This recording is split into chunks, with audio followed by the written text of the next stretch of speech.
There we go. Hello people, how are you doing? Hope you're good. Lever here from Bright Young Brains. In this video, we are going through the 2024 May-June Mathematics Paper 1 exam. The one thing I recommend is, depending on which questions you desperately need help with, I suggest you just skip to those questions because some of these questions may be easy for you. So question 1.1.1 and question 1.1, 1.2, 1.3 all the way to question 2.1, 2.2, all these questions here, we are going to go through them, starting with the first one. 1.1.1 is asking us to solve for x. When you're going to solve for x, fortunately, since you are in metric, you can always just use your calculators to help you check your answers when you're done.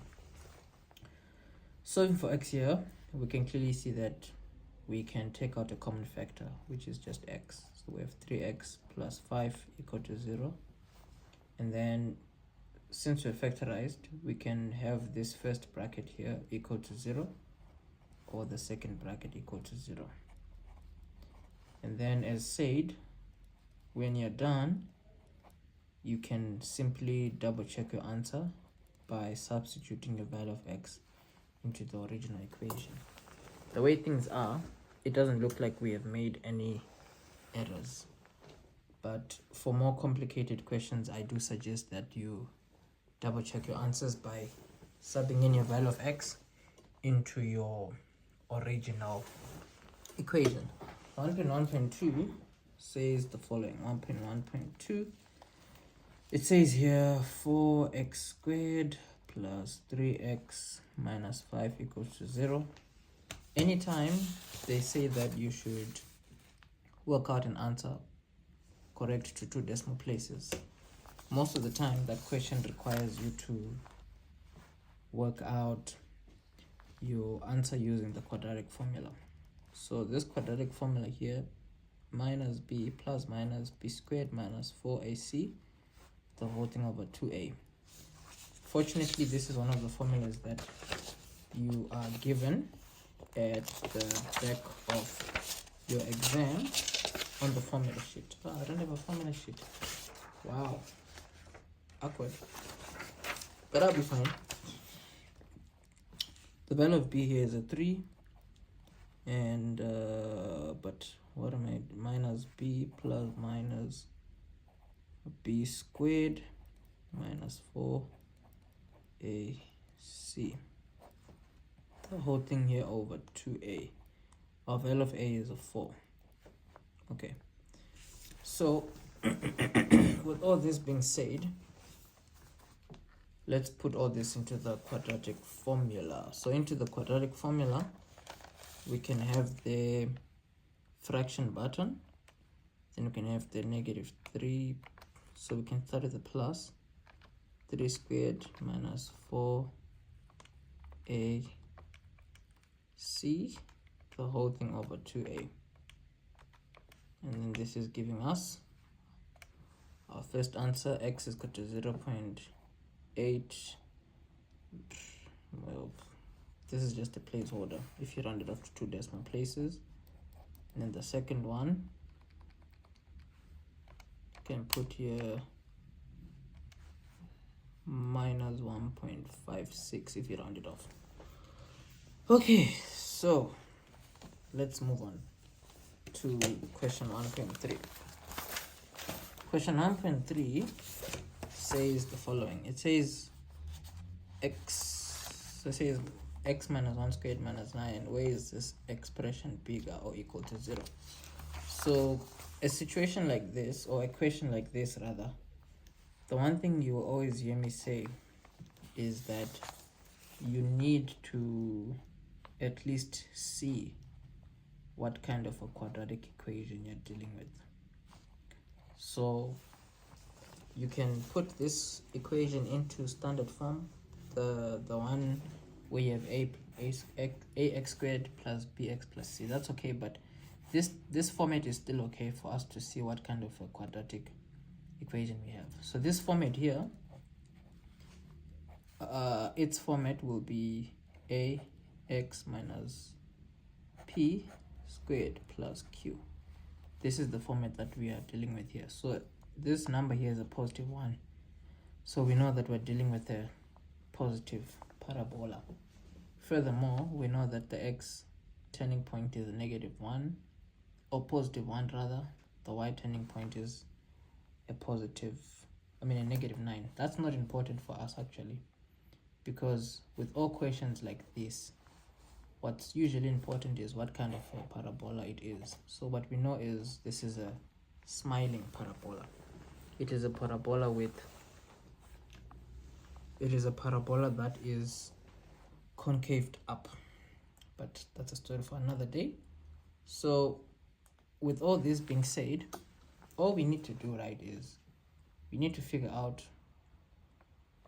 where this graph is above or equal to 0. And we will answer that question only if we at least get the x-intercept. So we know the picture looks like this, and we know somewhere there will have our x-axis. And what we do know is that this graph has an x-intercept there and an x-intercept there. Let me actually put a question mark here in case it actually only has one x-intercept.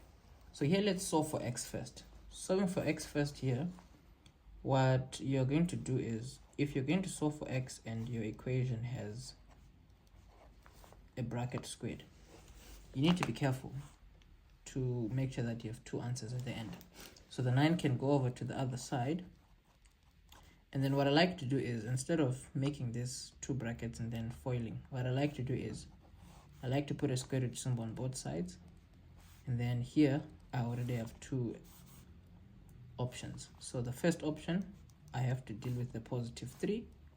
The second option, I have to deal with the negative 1. Negative 3 rather. The negative 1 goes to the other side here. X is a 4. Here, the negative 1 goes to the other side. And then here x will be negative 2. So fortunately, we know there's a negative 2 here. There's a positive 4 there. So now to then answer this question. This question is asking you, where is this graph bigger or equal to 0? So it's above 0 here. You see this part here. This part is above 0. This part here is also above 0. Remember, this line represents the x-axis. And since you're solving for x, you're looking out for where this graph has positive y values, because anytime you're seeing this side of a graph, this side of a graph always represents y. You see, if you were to write down the equation of this graph, you would have written y is equal to x minus 1 squared minus 9. So this question is technically asking, where are the y values bigger or equal to 0? The y values are above 0 over here and over there. So we answer that by stating which x values are giving us this positive y value. Like, as we're subbing in x values into the graph, which x values are giving us this part, and which x values are giving us this part that will be going upwards. So those x values, you can clearly see it's x values that are below negative 2. X is smaller. We can say smaller or equal to negative 2. And it's also x values that are above positive 4. X is above positive 4. Above or equal to positive 4. The reason we're saying smaller or equal to negative 2 is because we also have this extra line there. As long as you have this extra line in your question, it needs to be there also in your answer, because the question is asking, where is it above 0 or where is it equal to 0? It's equal to 0 specifically at negative 2. The graph is equal to 0 specifically at positive 4. And then the graph is above 0 where x values are smaller than negative 2 and where x values are bigger than 4. But when we answer that question, we have to put all. Math language. It is what it is, and it is not what it is not. Excuse me, the rote. 1.4. What does 1.4 say here? 1.4 is a classic solve for x question where we have two bases that the same. So we have one base 5 with an exponent of 2x, another base 5 with an exponent of x. This question is a 4-mark question. Now, questions like these, depending on how many past papers you have gone through, these are very easy. So what you want to do is you want to write this in quadratic format.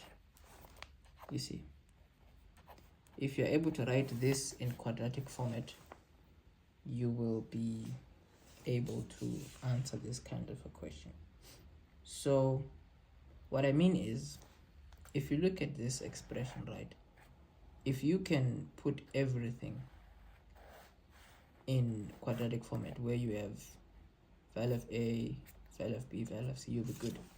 So this is one of those questions where you're going to use the K method.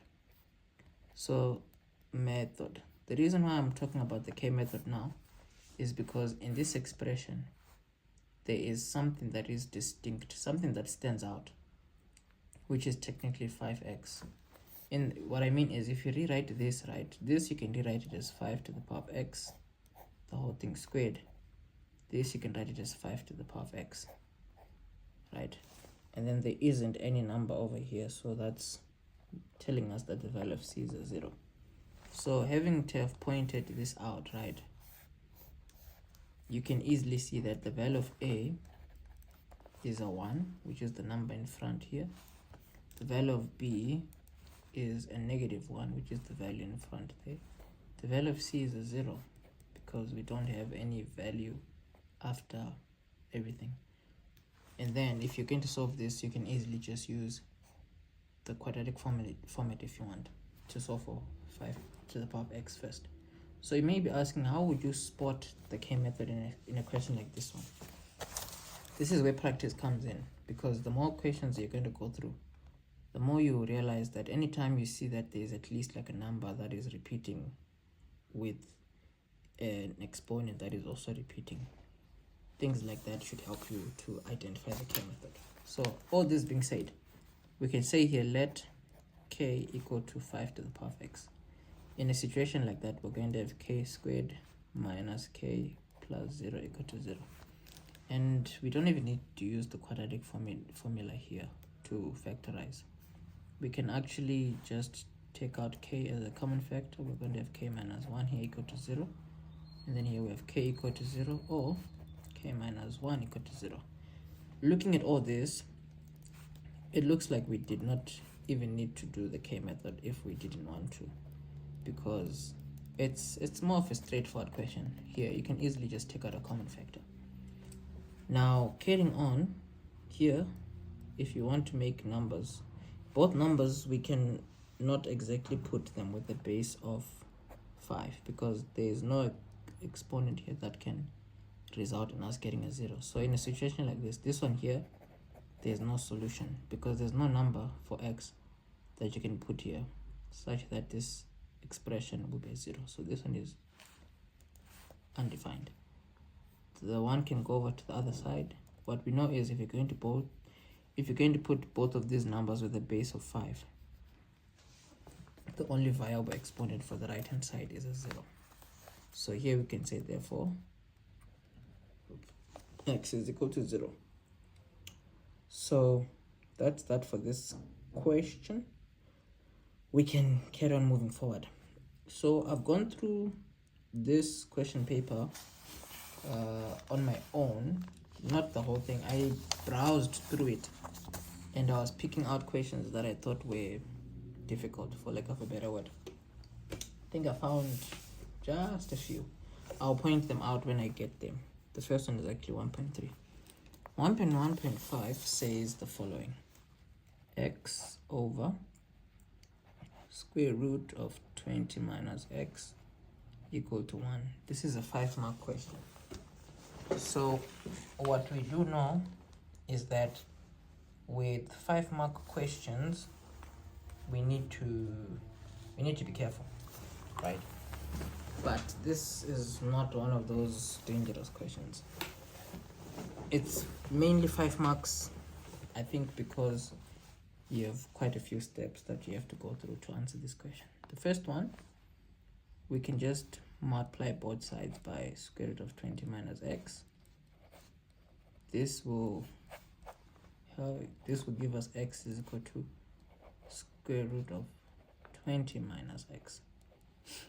So with that being said, to get rid of the square root symbol, we can square both sides.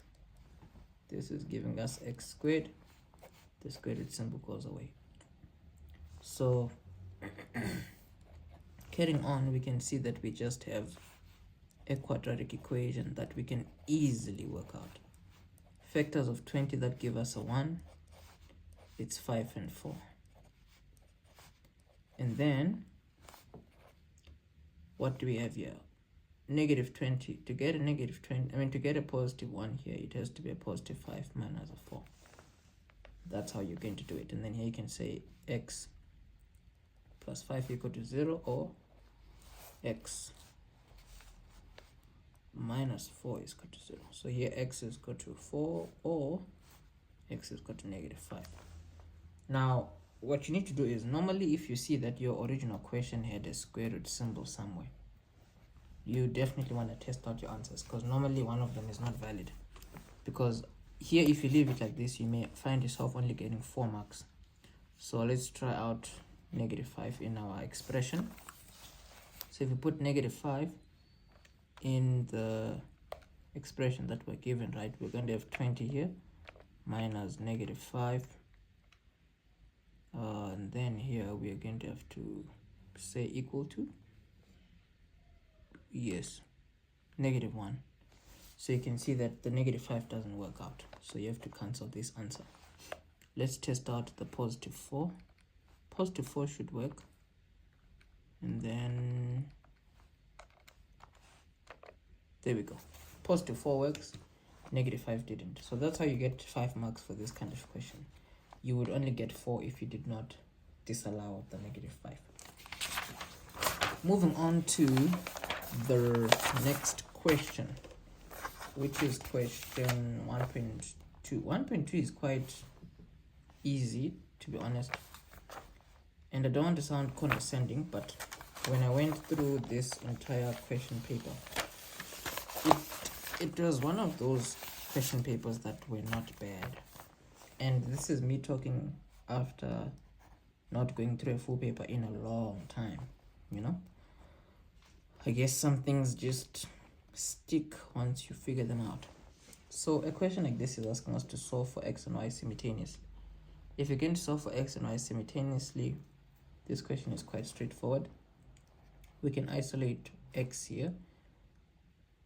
And I'm asking, why did I choose to isolate x? In this situation, fortunately, none of these equations are too aggressive to have yourself like choose specifically which equation to isolate or which variable to isolate. Normally, if there's in this equation, right, if say x was in a complicated position, then isolating x would have not been a good idea. But in this case, it's straightforward. We don't have to worry too much. We can label this. I've labeled this equation 1. I'll label this one equation 2. I'm going to throw 1 into equation 2. The way I've labeled it, don't worry too much about why this is 1 and why this is 2. It's just for basic communication with your examiner. So where x is, we're going to throw the 9 minus y squared minus y squared, and then equal to 7. Solving for y here, fortunately, we are seeing that we're eventually going to end up with a quadratic equation. So let's see what we can do here. Let's expand our bracket and have 2 of them. So here we have 2, 9 multiplied, let me put a square bracket here. 9 times 9 is 81. 9 times negative y is negative 9y, negative 9y, positive y squared, right? And then this is negative y squared here equal to 7. So all things considered, we have negative 9 and negative 9. That's negative 18y plus y squared minus y squared equal to 7. Keep note of how I made sure I put square brackets there so that I make sure I finish this before multiplying the 2 inside. So if I multiply the 2 inside, it's going to be 2 times 81. That's like 162. This number is getting big very fast. 18 times 2. So with these easy or simple multiplication questions, 2 times 18, 2 times 81, try to just use your calculator, because in exams, you can easily just make a silly mistake by doing mental maths when it's really not necessary. So 2 minus 1 here is going to give us a 1, and then equal to 7. So let's bring the 7 over. You would be minusing the 7. So this, in its simplest form, you are going to have y squared minus 36y, 162 minus 7, 162 minus 7, this is giving us 155, positive 155, right, equal to 0. So all this being done, I would recommend just using the quadratic formula. And the way it looks for 5 marks, this question, I don't feel very confident about it. It just looks weird. But anyways, let's carry on. Y is equal to minus b plus minus b squared minus 4ac over 2a. So these are some of those moments where you'll be thinking, did I make a mistake? And the reason for thinking that is the numbers, they just look a bit big. So normally in a situation like this, what you want to do is just carry on with the question, and then when you're done, be sure to double check, because you need to at least trust your gut, in the sense that if your gut kind of needs you to double check something, just do it. Not to say you will be, hammering your confidence by thinking that you got things wrong or anything like that. No, the point is, for long questions like this, it will only help you to double check your answer, especially if your answer is like a decimal. Fortunately, this is not a decimal, so confidence levels here have gone up a bit, because decimals, for questions like these, they don't make good answers. It's very rare that your answer is a decimal. So these are our y values. To get x, we can just sub in our y values, and then here we're gonna have 9 minus 31. This is like negative 22. Or here we have x is, the y value is 5, so y plus 5 equal to 9. 9 minus 5 is gonna give us 4. So obviously, this being your answer, you wanna test the x and the y values. So ideally, you can test it in a different equation. Just choose one pair, 22, negative 22 and 31. So let's see. X, we're choosing negative 22. Y, we're choosing 31 squared. And then equal to 7. Yeah, checking with one pair is good enough. You'd be thinking, why not check with the other pair? It's usually not necessary, but for your own satisfaction, we can do it. X is a 4, y is a 5, also 7. There you go. So 1.2, not so bad. We can move on to the next question over there. You see, this question was it was not so long, but it was okay. Let's move on to 1.3. So 1.3 is the first question that caught my eye in this exam when I was just browsing through it. The reason why 1.3 caught my eye is because it's long, the way it's written out, it's long. It's the longest question out of all these, you see. The consolation here was that it's just a 3-mark question. So it being a 3-mark question, I didn't exactly panic too much. So it says here, you're given P, right? P is equal to 1 minus A. And then they said T is equal to 1 plus A. And then it seems as though the exponents of A they keep doubling, you know. So you have 1 here to the power of 4. It goes on up until you have 1 plus a to the power of 512. So this is a question I looked at already, but when I looked at it for the first time, it didn't take me a long time to figure it out. The first thing that we have already identified here is, with all this that they've given us, they say determine the value of p times x. So meaning they just want you to eventually simplify the expression of t and then multiply it with the expression of p and then get an answer. So that's not difficult as long as you simplify this first. So looking at t, as we said, the one thing that stands out is that this is to the power of 1, and then it's to the power of 2, then it's to the power of 4, and then it goes on and on. Already we can see that the exponents of a, they are just doubling. So meaning after the 4 you have 8, and then 16, and then 32, all the way to 512. So the first thing that you would want to do here is you could try to find out how many expressions in brackets do we actually have. Are they really that many?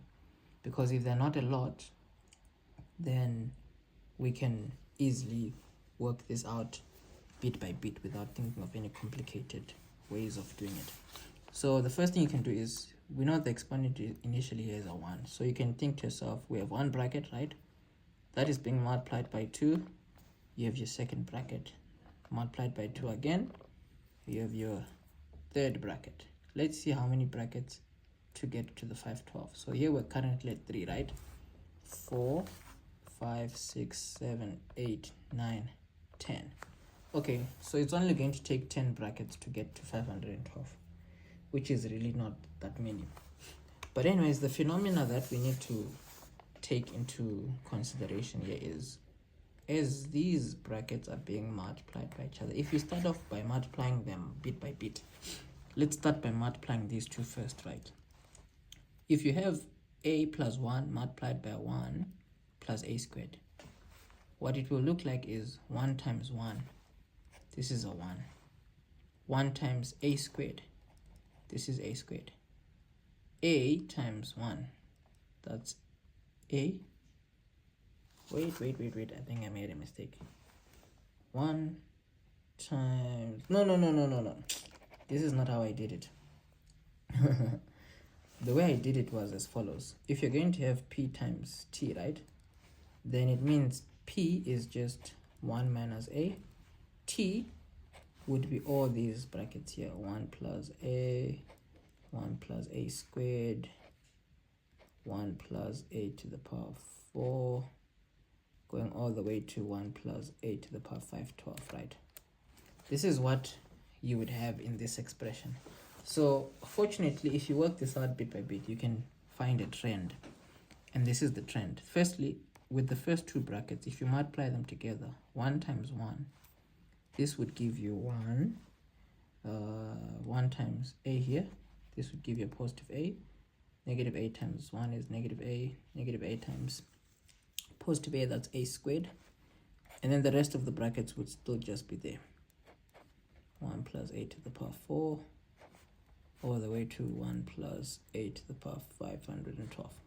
So what you need to already see here is that here you're ending up with the difference of two squares. You see, 1, this is supposed to be a minus, because negative a times positive a is a negative. So this is negative a squared. There you go. And then this would be the next bracket you would be multiplying with 1 plus a to the power of 2. And then you have here 1 plus a to the power of 4, going all the way to 1 plus a to the power of 512. So what you need to already see is this is going to give you the difference of two squares again. You see, it's going to be 1 negative a squared, positive a squared, negative a to the power 4, 1 plus a to the power 4, all the way to 1 plus a to the power 512, right? So if you simplify this bracket, these two will cancel out. You have 1 minus a to the power 4. And then the next one, you're multiplying with 1 plus a to the power 4. And then at this point, you already see the trend, you see. So here, this bracket multiplied by the next bracket. you're going to end up with the difference of two squares again, you see, which will be 1 minus a to the power of 8. The next bracket after this one would have been 1 plus a to the power of 8, right? And then already you can easily see that when you multiply these two, you would have the difference of two squares again, you see, because the next one will just be a to the power of 16 and then 32, 64, all the way to 512. So what you do know is eventually you are going to have 1 minus a to the power of 512 being multiplied by this bracket here, 1 plus a 512. And then in this situation, this you can do it manually. 1 times 1 is a 1. 1 times this expression is a with 512 is the exponent, negative a with 512. Here, if you multiply these two, that's the difference of two squares again. You see, your bases are the same, so you add the exponents. It's 1024. This goes away, and then this is your final answer. You see, a 1024, like that.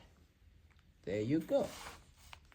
So in a situation like this, this is your answer,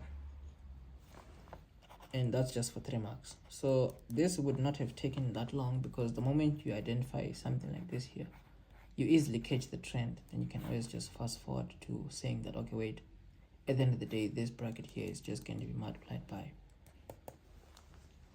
another bracket that looks the same with a negative. So that's for 1.3.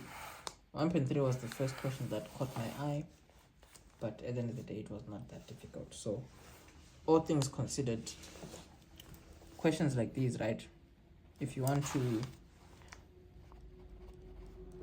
find yourself in a position where math is not an issue, you have unlimited resources to prepare for your exams, I recommend that you sign up for the online course on our website, courses.brightonbrains@courses.brightonbrains.co.za. Did I write in the beginning? What did I write? Did I write course? Pretty sure I put courses. There we go. That's the correct website. But anyways, let's move on to question number 2. Okay, so we're going to go through question number 2 of this 2024 May-June Maths Paper 1 exam. Question 2.1 seems quite straightforward. Doesn't seem difficult at all. It's a geometric series, and it looks like one of the most basic geometric series they can ever ask us. We have 4, 2, 1, a half.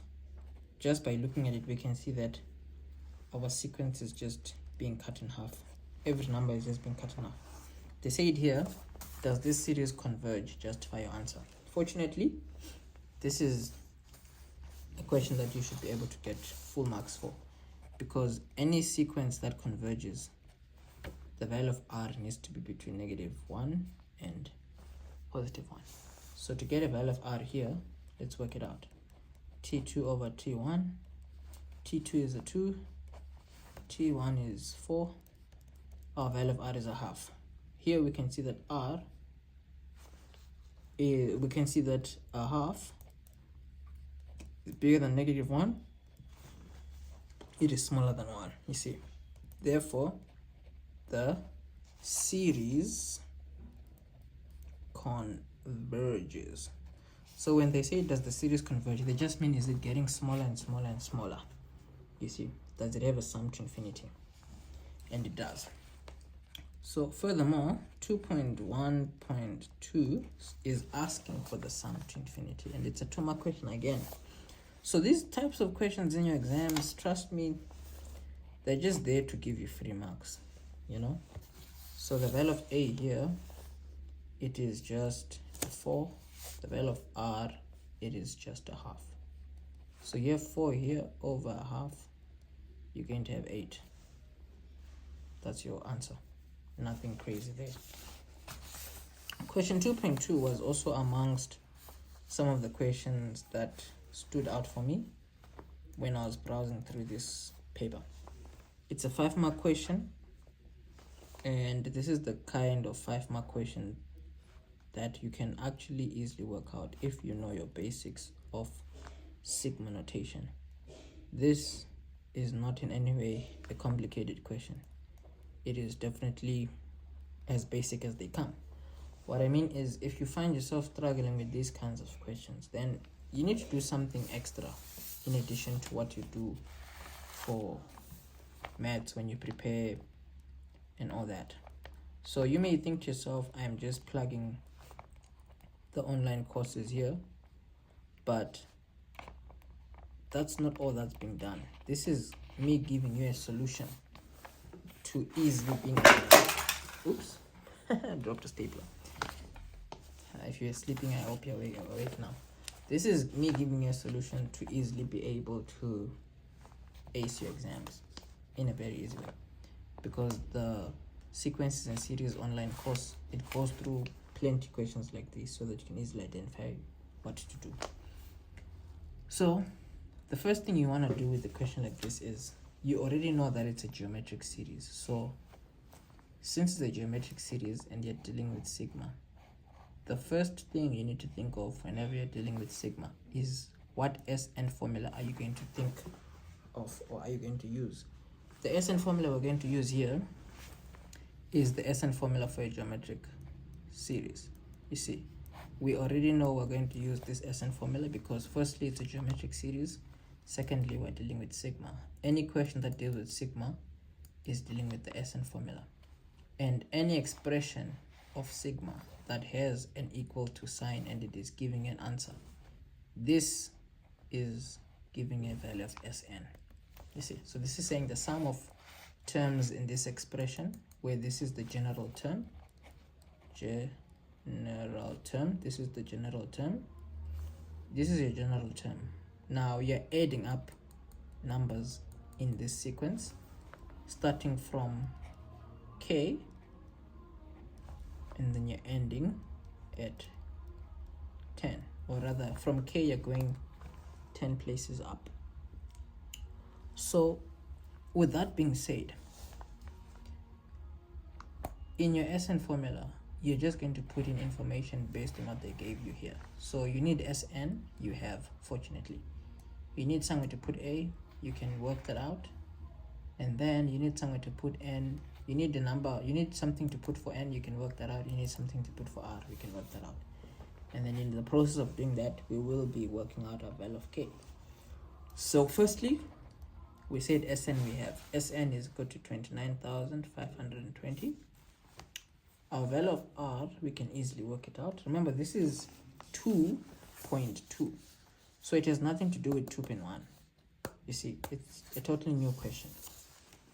So getting a value of A and R, what we can do is, you can take your general term, and then you can just work out to get a value of A. It's easy because all you do is you put this number where your P is. That's always gonna give you a value of A. So this is 3, P goes over there. The value of P here is K, so you're starting with K. Remember, K is always where this is always giving you where you're starting. So, and A is always the first term. So in this general term, your first term, you will get it if you put K where P is. So this is giving us an expression for A. Perfect. Now your value of R, remember R is always any term divided by the previous one. So what you can do is you can pick any two random numbers, one after the other, to help you get your value of R. So here let's do T3 over T2, just for argument's sake. So in this case, where P is, we can put a 3, and then we can put a 2. This simplified, we're going to have 3 squared divided by 3, that's a 3, because that's 9 divided by 3. So our value of R is a 3, you see. So we have R, we have A, we have Sn. Funny enough, we also need a value of N. N is always what you have at the end minus what you have at the start, and then you always plus 1. This is a formula, you see. So with this formula, the end is a 10, the start is a k, and this is a plus 1. There you go. So this being said, 10 plus 1 is 11. Now this expression is what you're going to use in the place of n. So all this being done, you may be wondering, okay, now what? Well, the heavy lifting is done, so we can just throw everything in our formula. So where Sn is, we can put 29,520. Where A is, we can put the 3 to the power of k minus 1, the whole thing. R is a 3, N is 11 minus k minus 1, the whole thing over R minus 3. So R minus 1 is 3 minus 1, which is just a 2. So at face value, this may look a bit unsettling, which is okay, but you don't need to panic. The denominator here is just a 2, you see. So if you simplify the first line, you can easily just have your 3, 11 minus k, the whole thing minus 1, the whole thing over 2. So from here, let me try and just write every step bit by bit without jumping anything, because that is not necessary. So here we can multiply by 2 on both sides. This cancels that. 29,520 multiplied by 2. What do we get? 29,520 times 2. This is giving us 59,040. So this is 3 to the power of k minus 1. And now what?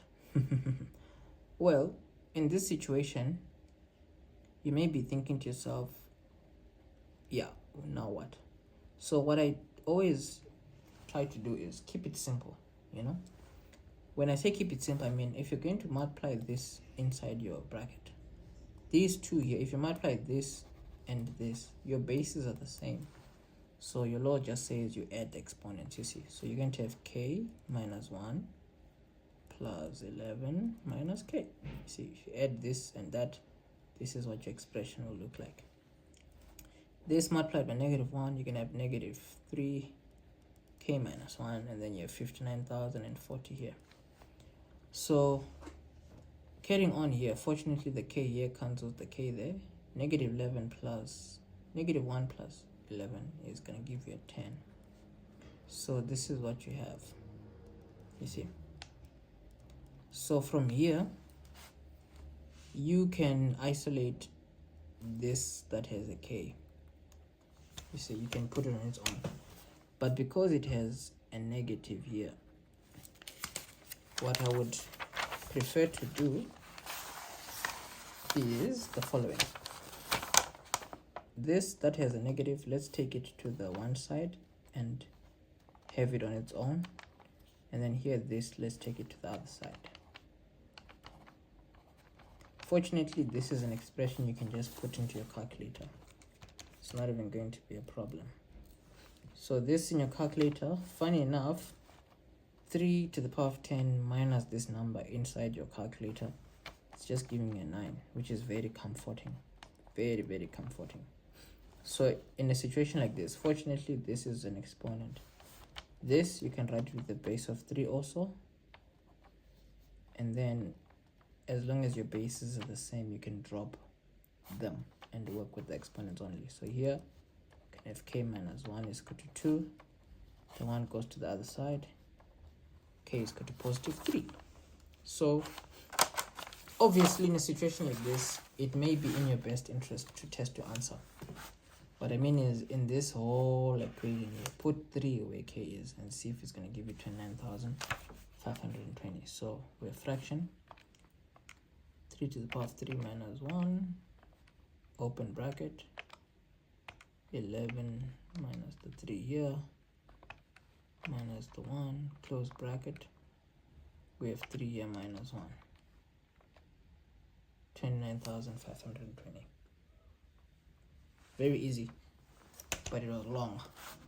So that's how you do a question like 2.2. As I said, if these are the kinds of questions that are still giving you trouble, it will not hurt you to just visit our website. The link is in the description. Just check out what we have.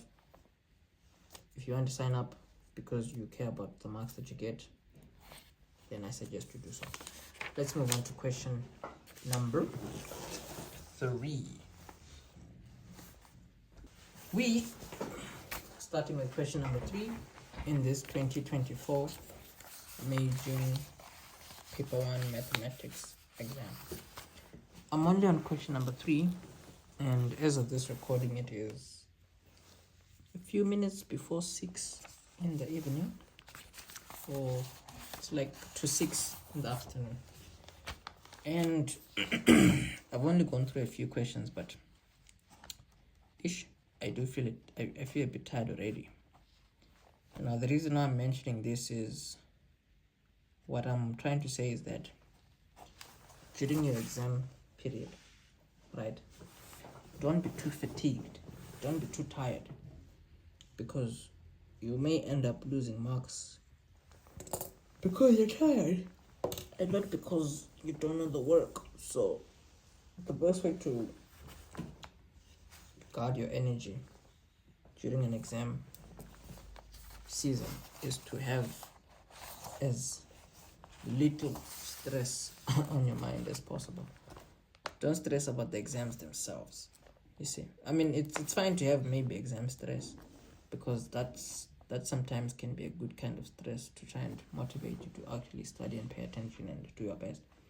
But anything else outside of that, just try and have it sorted. Don't be stressed about other things. If you have any issues with people, just try and sort things out before your exam season, so that your mental health, such a buzzword these days, but so that you're in the best possible frame of mind. So 3.1, question 3 in general, we're given a quadratic number pattern. So this here, it's a quadratic number pattern. Okay, it's a quadratic number pattern, fine. This quadratic number pattern, they gave it to us, but then now they are saying, show that the general term of this number pattern is given by this equation.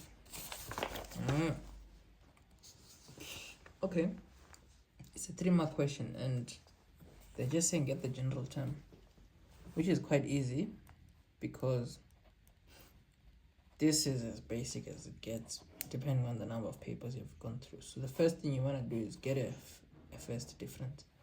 12 minus the 7 is a 5.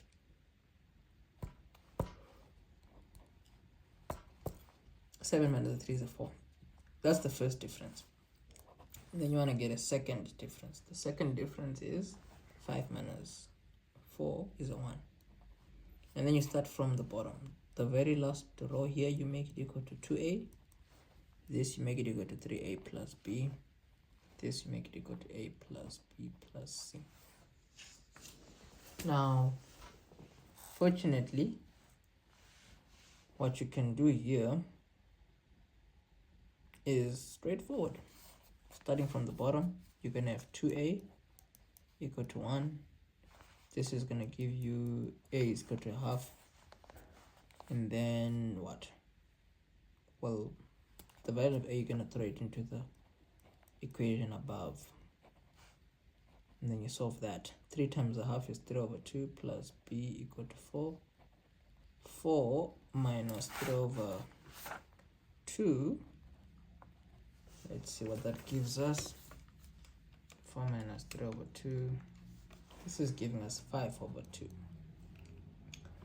And then here a plus b plus c, that's like a half plus, wait, this is a 5. 5 over 2 plus c equal to 3. 3 is going to be this here. There we go. I mean, c is going to be equal to whatever we get here after putting all that into the calculator. 3 minus a half, and then we minus 5 over 2. That's a 0. Wow. Which is expected, you see, because there's no value of c there. So here we can see, therefore, Tn is equal to, the value of a was a half, correct. The value of b was 5 over 2, correct. There you go. And then the value of c is 0. Easy 3 marks. As I was going through this particular question, I was literally thinking to myself, wow, if you were someone writing this exam, right, you were probably happy if you studied, because these are not difficult at all. 3.2. Okay, I think I may have overlooked 3.2 when I was browsing through the exam, because I never looked at it. 3.1.2 rather says, oh, see, I was yawning there. What number must be added to n minus 1 so that Tn is equal to 13,527? Ah, okay. That's very interesting. The reason why this question is interesting is I should have flagged it as, as one of the questions in this exam that turned out, but I didn't. But it's okay. It's okay. This is the kind of question where you want to read it at least again, before you start doing what you have to do. So, reading again, right? What does it say? It says here, it says what number must be added to Tn minus 1 so that Tn is equal to 325. Oh, okay. So this is literally saying, what is the previous number in our sequence to this? Like, because Tn minus 1 is the number before Tn, you see. So the number before Tn, what do you have to add to get this number? This is actually not a difficult question at all, because what you can do is you can find out which position this term is. Once you find out which position this term is, the one before it, find out which value that is, and then you compare the difference. That's actually quite straightforward. So let's see. In our general term, we need to find out which position is this number here, you see. Let's find out which position this value is. Now to do that, well, it's a quadratic number pattern, so we will have to use the quadratic formula. Just because of the way this looks, it's clearly not something you can do from the top of your head. So here we can say n is equal to minus b plus minus b squared minus 4ac over 2a.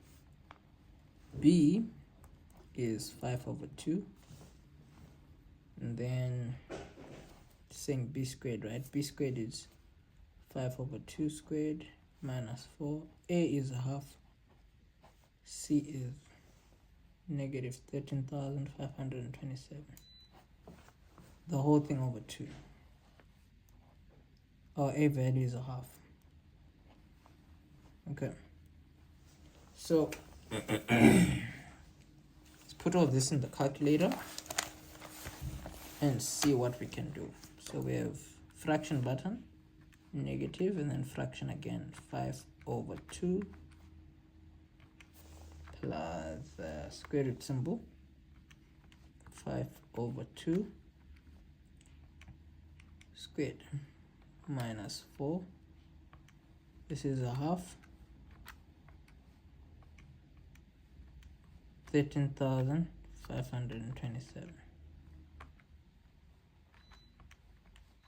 This is a half. Okay. This is a bit comforting because at least we're getting a complete number, you know? We're not getting like a decimal or something. So yeah, that helps. So negative 127, negative 167 is not viable because you cannot have a position negative 167. So what we know is this number is in position 162. So the one before it, let's get that number. You see, let's get T161. Let's see what that number is. 161 squared 161. Let's put this in our calculator. So we have here a half multiplied by 161 squared plus 5/2 161, and then that's it, equal to, you can see 13,363. Now we can answer their question because look at what they asked. They asked, right, what number must be added to Tn minus 1 so that Tn is equal to 13,527. So Tn is 13,527. Tn minus 1 is just 13,363. So what number must be added to 13,363 to get 13,527? You see, that's what they're asking, you see, because this here is Tn minus 1. So to answer that question, it's quite straightforward. Let's just find the difference between those two numbers. You see, so we have 13527 minus 13363. So this here, let's see, 13,527 minus 13,363. That's equal to 164. Therefore, 164 must be added to Tn minus 1 so that Tn is 13,527. That's it. Whew. Okay, I guess, yeah, I could have flagged that question because most people would have probably just ran away from it, but we have gone through it. It's okay. Let's go through 3.2. 3.2 is one of the questions that I had marked down as a question that was notable. It's one of the questions I looked at when I was browsing through this paper before I went through it. So it says here, given an arithmetic sequence with T1 is equal to 8 and T2 is equal to 11. Okay. Calculate the value of n if Tn is equal to 41. So without overcomplicating anything, it's an arithmetic sequence, right? So let's start off with the generic format of an arithmetic sequence, the standard form.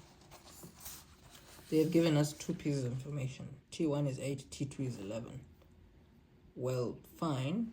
And then they're asking us to calculate n if Tn is 41. So meaning we're looking for n, right?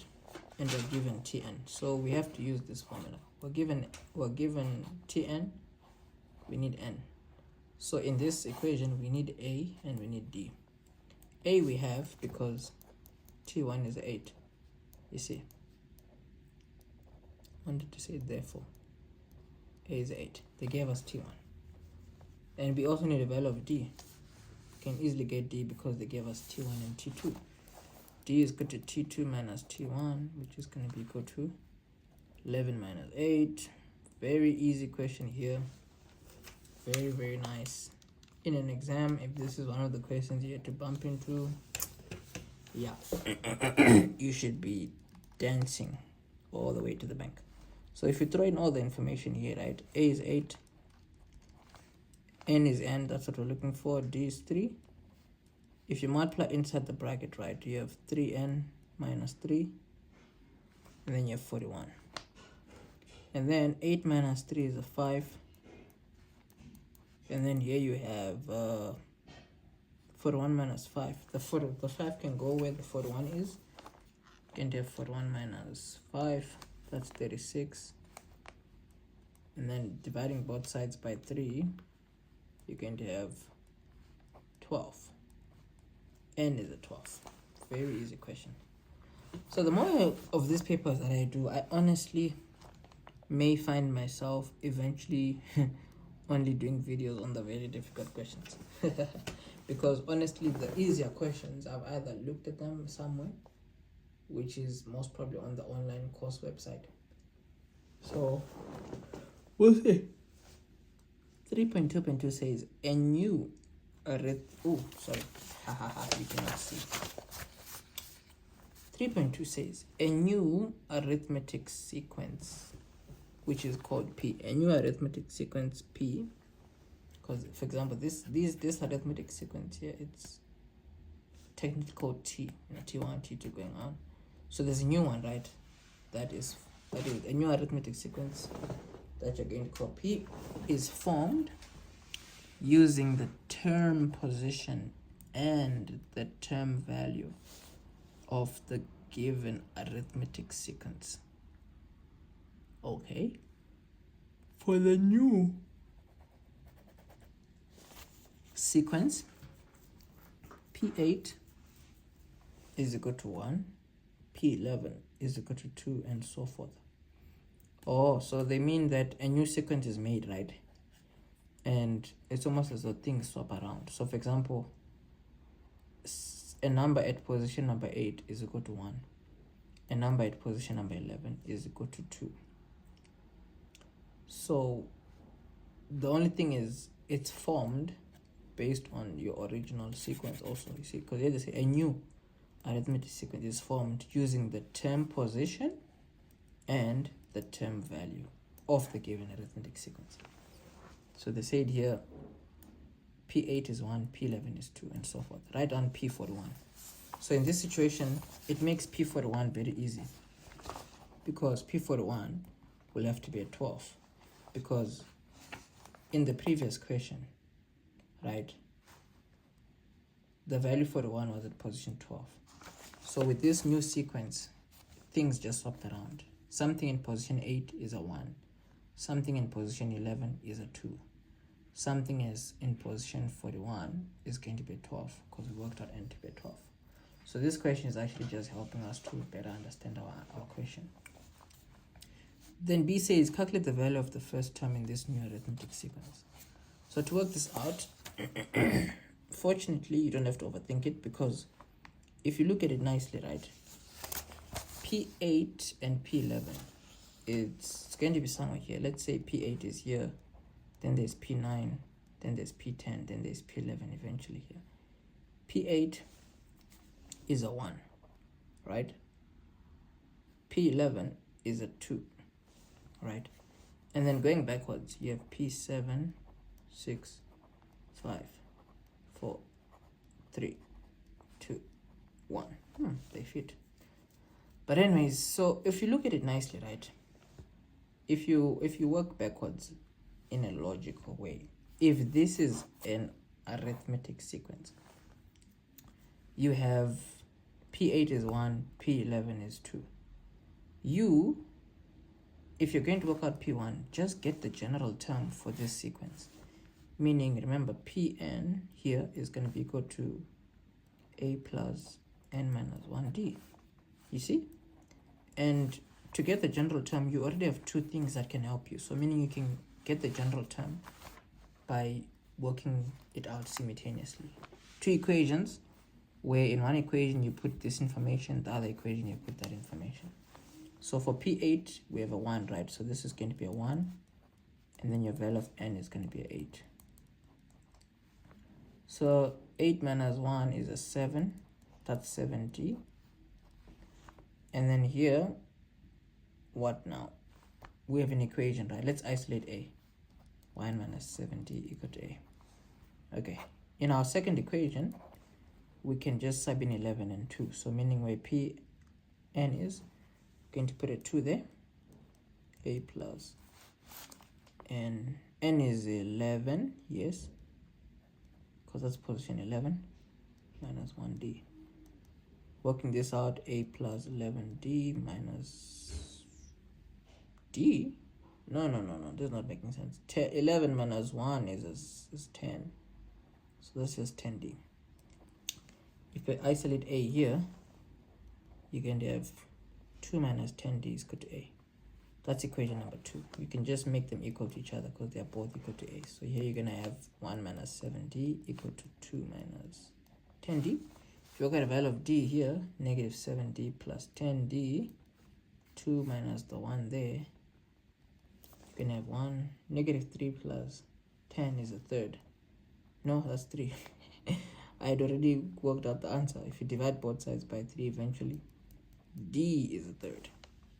So now you see your life is very easy now, because you can then go back to your general term again and then just work out P1. P1, A, U is what you're looking for. Well, you don't know what A is. Whoa, awkward. Well, you have D, and you can actually use the same, one of these pieces of information again, because you can work out A, because you got D, right? You can work out A by using any of these two equations. So here, therefore, 1 minus 7D is equal to A. So this is going to give you 1 minus 7 over 3 equal to A. And then here, 1 minus 7 over 3. I don't know, I was all of a sudden almost overthinking this. Remember, the first term is what A is. So if they say here, get the value of the first term, they're just asking you to get a value of A. And that's how you work out this type of a question.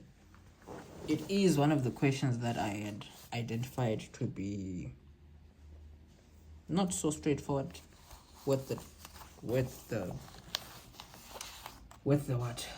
trouble. So that's how you would work it out. It is a 4-mark question, and we're now going to move on to question number 4.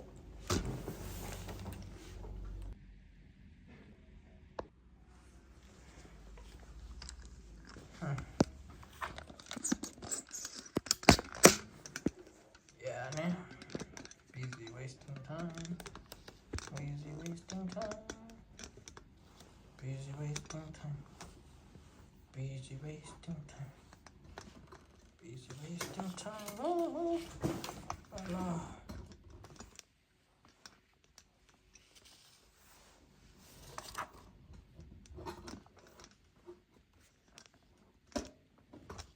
Weight loss was fine, bro. It's like this whole thing is showing up. Not necessary. Okay.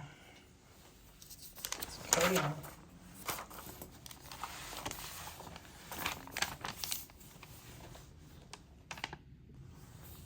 Oh, okay. Question number 4 says the following. It says, it's a basic functions and graphs question with the hyperbola here. What did they say? They said, given what? Given this expression, it's an equation of a hyperbola. Write down the equations of the asymptotes of G. So this really does fall under the basic of the basics. The basics of the basics, and I don't mean to be condescending, but if you're not yet at that level and you are in grade 12 and you're looking at this question, it's still a challenge. It's okay, but it will not be okay for a long time. You just need to fix it. You see, the equations of your graph of G, you get them from this value and this value based on the standard form of your hyperbola, or this is the basics that you can find on the online courses. So here, this -1 here, you always take the opposite of this value to get the x asymptote. This, you take it the way it is to get the y asymptote. You see, and these are the kinds of questions where, if you look at question 4.2, they're asking you to draw the graph. So if you're going to draw the graph, you need to know 4.1, and then you also are going to need the graph for 4.3 and 4.4. This is 10 marks that you can either get all at once or you can lose all at once. There's actually hardly any in between.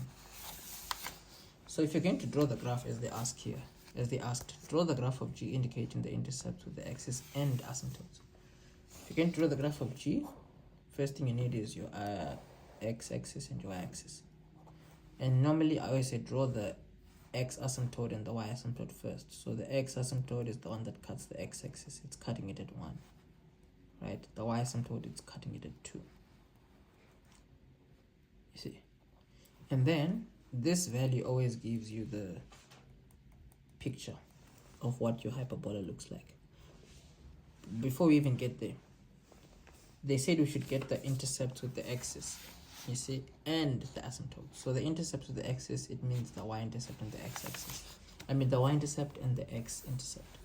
So to get the y-intercept, you make x as 0. So here, if you make x as 0, the y value that you're getting here is -1 plus 2. This is +1. And then the graph of what? The graph of this is the y-intercept. I mean the y-intercept. So meaning where y is equal to +1, you are going to have an intercept somewhere there. You see.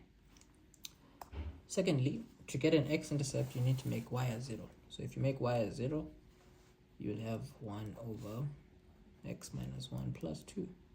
The 2 can go to the other side, it becomes a negative. This you can put it over 1. The reason is this is a fraction, you see. As long as they are both fractions, it makes your life easy because you can cross multiply. 1 times the 1 up there, it's just the 1. -2 times this here. Let's put it in brackets first. And then you can just have -2x plus 2. Solving for x, 1 minus 2 here gives you -1. And then divide both sides by -2. You have x is equal to a +1/2. Okay. Which definitely makes a lot of sense because there is your x-intercept and there is your y-intercept. Now, your basics will tell you that as long as your a values are positive, right, your two curves for your hyperbola need to be in this fashion. If your a was a negative, then you would need to have 1 there and 1 there. This is stuff you just need to know. So this being said, our first curve will be here, like this. The other one will be somewhere there, you see, without questioning anything. That's how you would work out this type of equation. So you can see, for you to be more confident with these types of questions, you have to have done quite a few of them, and then it's very hard to get them wrong. You'll be fighting to get them wrong because they're just going to be very doable. Determine the values of x where the graph of g is above 0. It's a 2-mark question. This type of a 2-mark question, you're just going to use your image to work it out because they're asking where are the y values of this graph bigger than 0. You see, where are the y values bigger than 0? So if you look at this picture, this graph has y values that are above 0 here, or everywhere here, and everywhere here. You see, so if they're asking determine the x values where the y values are above 0, all you have to do, you see, they're asking you where is the graph of g of x above 0. Those x values that are giving you a picture that is above 0, it's an x value starting from negative. It's an x value starting from a half, right, going all the way to the left side. All these x values, you see, the graph of g is above 0. So that's where you start. X is smaller than a half. You're not going to say smaller or equal to a half, because here it's just saying above 0, not where is it above or equal to 0. If it said bigger than or equal to 0, then you would say x is smaller or equal to a half, because at specifically a half, the graph is equal to 0. And below a half, it's now above 0, you see. So that's the part where it's above 0. It's also above 0 at all the x values that are above a positive 1, you see, because this graph here is, you can see this picture, it's y values that are above 0. All these y values are above 0, and those x values which are giving us this part that is above 0, it's x values that are bigger than positive 1. So you're going to say here, oh, x is bigger than positive 1. You see, that's the part where your graph is above 0. This picture here, it's above 0, because this is the 0 line, you see. So anything that's above that line, that's what they are. Ooh. Wow, excuse me. As I was saying, the graph of g is above 0 here only, from this point going all the way. That's the part where it's above 0. It's also above 0 here, you see. Now those x values, it's starting from where x is a half, going to all the way to negative infinity. That's the part where the graph is above 0. And the other x values, it's all the x values that are bigger than 1, because the graph is here. And that portion of the graph is above 0. And the x values which we will be using to get this part of our graph is x values that are above 1. 4.4. What does 4.4 ask us? 4.4 is saying the following. Determine the equation of the axis of symmetry of G, which is a negative gradient. So this is the kind of equation that also needs you to have your picture here. So they want you to get the equation of the axis of symmetry of G, which has a negative gradient. So what they mean is, if you look at your picture of G, right, it has two axes of symmetries. There's a line that will go past the point where your asymptotes meet. The point where your asymptotes meet, a line will be, a straight line can pass through there. This will be a line of symmetry. This line of symmetry will be a line of symmetry that is a positive gradient. The other line of symmetry is the one that will look like this. It's a line of symmetry that will have a negative gradient, you see. This is the equation that they want, you see. Fortunately, this is just a straight line graph, you see. So we need to find the equation of this straight line graph that has a negative gradient and it passes through this point. This point here, it's one coordinate, positive 2, because that's always a point where your line of symmetry will pass through. It will always pass through the point where your asymptotes meet. So the reason why this is a 2-mark question is because it's a 2-mark question asking us to get the equation of a straight line.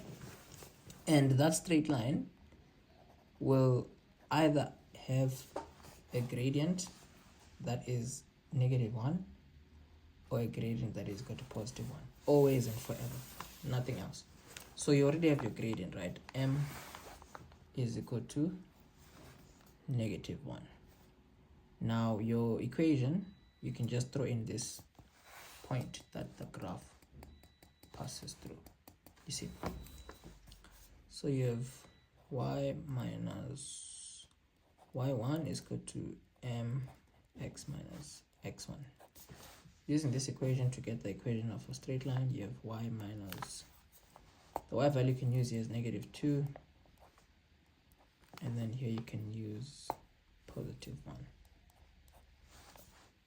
There we go. So simplifying this, you're gonna have, oh, we forgot to put -1 here. -1, x minus 1, y minus 2. Simplifying, you have -x plus 1,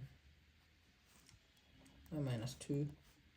Then you have here y -x plus 1 plus 2, because if the number goes to the other side, you're gonna have here positive 3.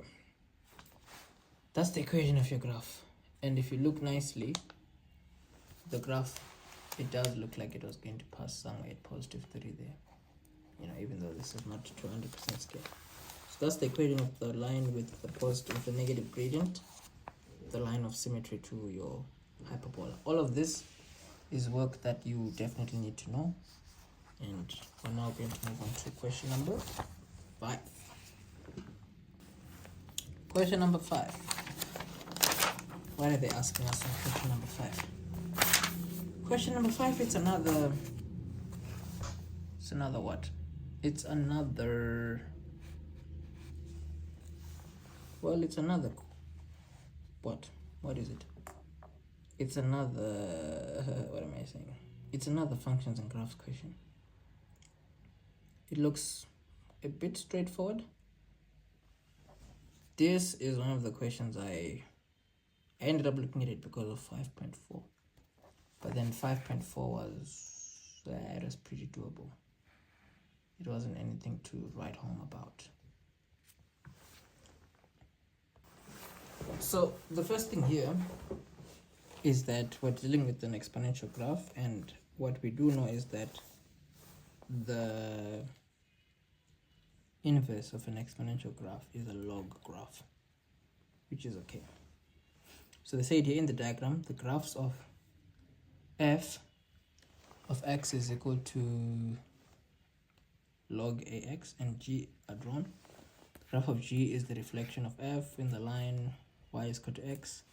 The line y is equal to x is the line of reflection for all inverse graphs. Then it says here, graph f passes through the point P. Q is the Q is the x-intercept of f and r.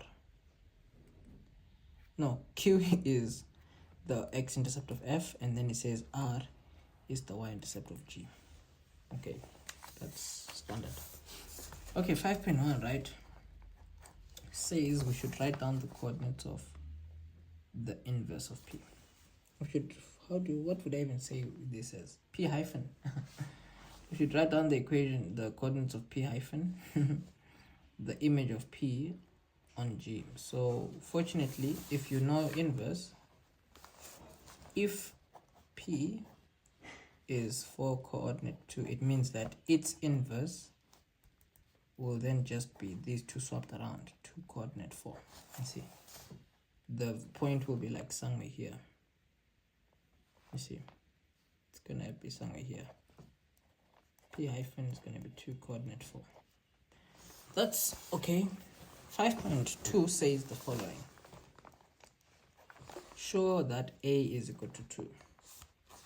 We need to show that a is equal to 2. So the equation we're dealing with is the graph of f of x log ax. Now, proving that a is equal to 2 using the graph of f, it's quite straightforward because there's a point that f passes through P. So meaning where x is and where y is, we have information. X is a 4. So what do we know? Here, as long as you want to isolate a, I'll always say the following. This here is your base, this here is your exponent, this here is the value that will be on its own. Once you rearrange all this, you see, as long as you rearrange all this, this is a base, this is your exponent, and then the 4 is on its own. Clearly here, a has to be a 2. You see, that's quite straightforward. Write down the equation of g in the form y is equal to whatever the equation is. G is simply the inverse of f. So this is not a difficult question because f of x, right, is log 2x. Now for 5.3, right, what you do know is inverse says you need to swap x and y, meaning where x is you put a y, where y is you put an x. So here x becomes y y becomes x. You see, so here you're going to have y is equal to, no, you're going to have x is equal to log 2y. And the same way we rearranged our values here, this is the same way we're going to do it here. This is the base, this is the exponent. So here you're going to have 2 to the power of x equal to y. Then you can say therefore y is equal to 2 to the power of x. That's the equation of g. Very straightforward. That's why this is also just a 1 mark question. Not surprising. Very easy, 5 marks. 5 marks, 5 minutes is actually quite a long time for these marks. I'm sure we did it in less. 5.4 is the one question that I wanted to look at. But then it says here, T is a point on F, right? In the first quadrant where TR is parallel to the x-axis. Calculate the area of R, T, and the image of P. Well, reading this question once is not good enough at all. You have to read it again. T is a point on F. So T is a point somewhere here. In the first quadrant where TR is parallel to the x-axis. This is the x-axis. So if TR is a point, if TR is parallel to the x-axis, it means this is R. If this line is going to be parallel to the x-axis, it means it needs to be a straight line like that. You see? So T is somewhere here. And then the image of P is up there. So here they said, with all this information, right, calculate the area of RT with the P hyphen.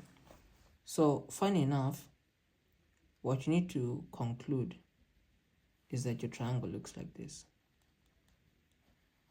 You see? This is what your triangle looks like.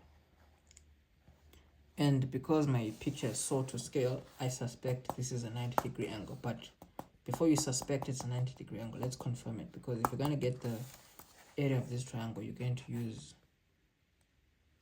an equation of the area of a triangle anyways. And we have about 2 to try out. But the easiest is half base times height. But that only works if you're dealing with a right angle triangle. So let's get dimensions here, or let's get information on this triangle. The easiest thing to do first is to get a coordinate of T. And you may be asking, how do we get a coordinate of T? Fortunately, we know that R is the y-intercept of G. So if we can get we know the x value here is a 0, right? So we can get the y value here, it will be the y value over there. So let's get the y value of R first, which is the y-intercept of G. So the graph of G, let's get its y-intercept first. Getting the y-intercept, you need to make x as 0. So y is a positive 1. You see, meaning that this is just a positive 1 here. You see. Now, with that being said, it means that this value of T has a y value of positive 1. Now, since we know that the y value here is a 1, we can easily get the x value using the graph of f, because in the graph of f, we have a y value of 1 here. So, the graph of f, we need to make y a 1. Let me just rewrite the equation. We need to make y a 1 log 2 and x. So, base exponent, therefore x is equal to 2. So we have now confirmed that this x value and this x value are the same. So this we can now write it as a right angle triangle. Or that even if you guessed that this is a right angle triangle, you would probably get still your 4 marks. You'd still probably get your 4 marks, but it's always safer to have all the information out there, you know. So with this all written out, you can easily now say, therefore, area of triangle RTP is going to be equal to half base times height. The base here is just going to be from R to T, that's just 2 units. And then the height from 1 to 4, that's a 3. So this is like 6 times a half, that's like 3. You know, 3 units squared. That is your area of this triangle. So that's not a difficult question. It's a 4-mark question in this whole paper. These were easy 9 marks. And the next question is probably financial maths. I don't like financial maths at all. Never liked it. It's just somehow, but it's okay. Let's go to question number 6 and keep moving forward. Whoa, there we go. Much better, much better. Question number 6. What does question number 6 look like? Question number 6 says the following. Ooh, wait, no, it's not financial maths. It's more functions and graphs. Wow. It's okay. It's no big deal. It's fine. So, with all this said, right, we need to work out question 6. It's a functions and graphs question. It looks like the basics again. It's 18 marks, so it should take you about 18 minutes. You know, if you at least do it in 18 minutes, it means that you at least have if you do it in 18 minutes, you at least have time. Let's see. So anyways, let's see. What do we have here? Okay, well, let's just dive into it. Now, it's so tempting these days to just jump to the questions without reading the description, but it's always important. We have 2 graphs. We have the graph of F, it's a parabola. Graph of G, it's a straight line. And then you have points D and E, these are x-intercepts. And then P is the y-intercept of F. The turning point, T. Okay, we can actually label this here because they told us in the description, but they didn't tell us in the picture. So this is for people that don't read the description because, yeah, sometimes people don't read it at all. The graphs of F and G intersected P and E. So these are points of intersection. Okay, fine. Then it says write down the range of F. Okay. So 6.1 says write down the range of F, right? So if you're going to write down the range of F, remember range is where you see your graph from top to bottom. So this graph, right, the lowest point it goes to is -4 here. And then after going all the way down to -4 here, it goes back up to positive infinity. So the range here, you're going to say your y values are bigger or equal to -4. This is to say the -4 is the lowest value your graph goes to. That's range. It's just going to be asking you how high does the graph go, how low does the graph go. You know, which y values does your graph go to. So with 6.2 says, it says you calculate the coordinates of D and E. Those are the x-intercepts. So getting the x-intercepts of F, that's pretty straightforward because x squared minus 2x minus 3, right? Yeah, that's fine. It's all nice and dandy. I hope it's not too dark now, but man, still pretty visible, you know? Still pretty viewable. So let's carry on with what we're doing. So we have here, what do we have here? We have the getting the x-intercepts. You're going to have here, let's just factorize. Factors of 3 that give us a 2. It's just 3 and 1, you know? Yo, why am I so messy? You know, I always get so...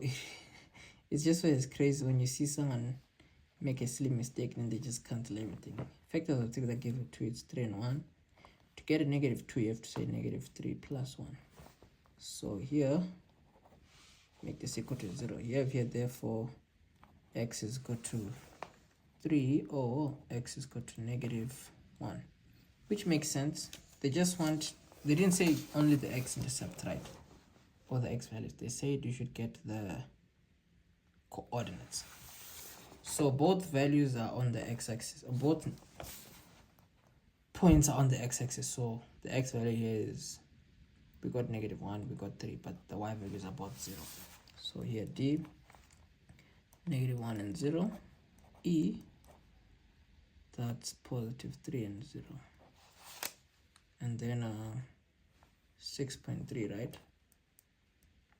Determine the equation of g. Okay.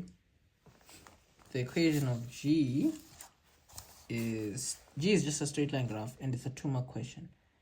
And fortunately, you have a point here that the graph passes through. Now, this is instinctive. Just trying to figure out that you have quite a lot of information given for this question. Okay, maybe not quite a lot of information, but you have enough information. The reason why I say you have enough information is because you have E already. P you can easily get because P is a point on the parabola as well. And P, you know, the y value is a 0. The x value you can easily get because it's the y value you can get because it's a y-intercept of your parabola.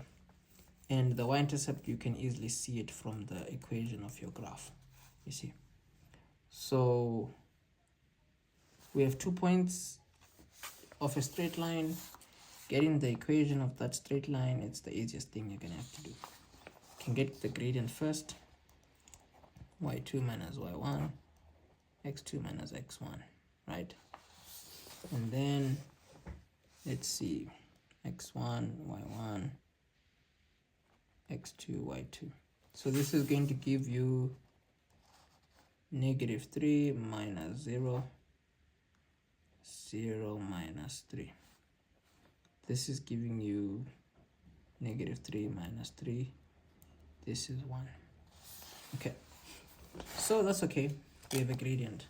Now to get a y-intercept, let's use a different method. Let's just throw in the one coordinate that we have, or any one of the coordinates that we have, 3 and 0. Ideally the 3 and the 0, you see, because if you put the 0 and the 3, it means you're gonna put a 0 here and no, you don't need to do anything. You already have the y-intercept. It's just negative 3. Wow. So here y is equal to 1x minus 3. Why was I overthinking things? Absolutely crazy. But that's the answer. Nothing crazy here. 6.4 is saying we should write down the values of x for which this expression is above 0. So we need the values of x for which this expression is above 0. So the easiest way to go about questions like these, right, is just rearrange the question. Because if you take the g to the other side here, this is what the question looks like. And now this is a question that is easier to answer. Or rather, it's easier to explain how to answer it. And this is what I mean. It's a 2-mark question. This 2-mark question, right, clearly you need your picture to help you. You see, because this question is just asking you, where is the graph of f of x above the graph of g of x? You see, that's the question. So it's literally asking where are the y values of f above the y values of g. So usually you look at where the graphs are equal to each other. You see, because if you're going to compare, start at a point where both are the same. So the graph of f is your parabola. The parabola is above g over here. It's above g over here. You see, they're just asking you to write down the x values where this is happening and where this is also happening. So those x values, you can easily see it's x values that are bigger than positive 3, because all these x values that are bigger than positive 3, the graph of f is above g. and then all these x values that are below 0, the graph of f is also above g. So that's how you're gonna give an answer for 2 marks. You're going to say x is bigger than positive 3, or x is smaller than 0. And that's it. They're going to give you 2 marks for that. That's why this is just a 2-mark question. Nothing crazy, nothing major. 6.5, I feel I need to open a new page, turn a new page, turn a new leaf. 6.5 says the following.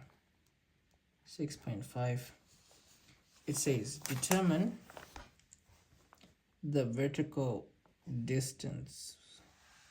Now this is interesting. Determine, I said vertical distance. It says determine the maximum vertical distance between H and G if H is the negative version of F.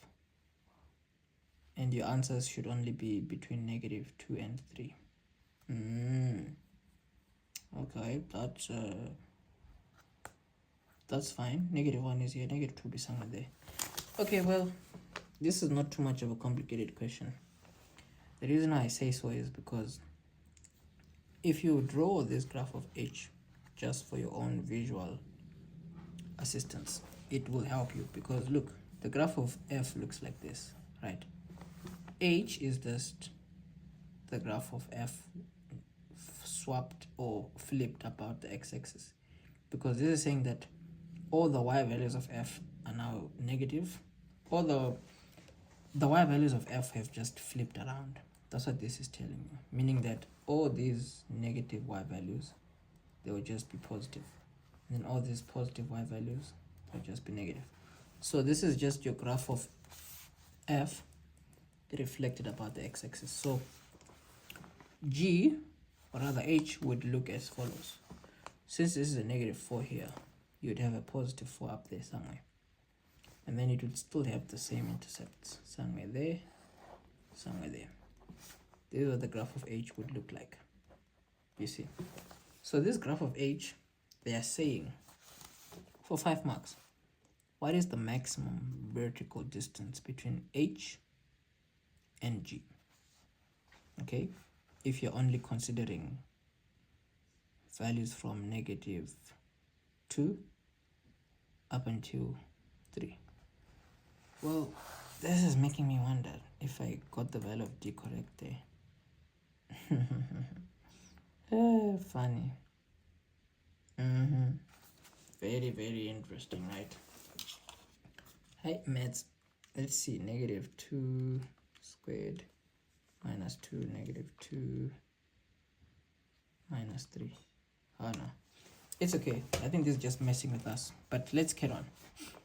So if you're going to get the maximum vertical distance between H and G, right, what you need to consider is I think logically speaking, this is x as 3. Logically speaking, the x value here must be -2.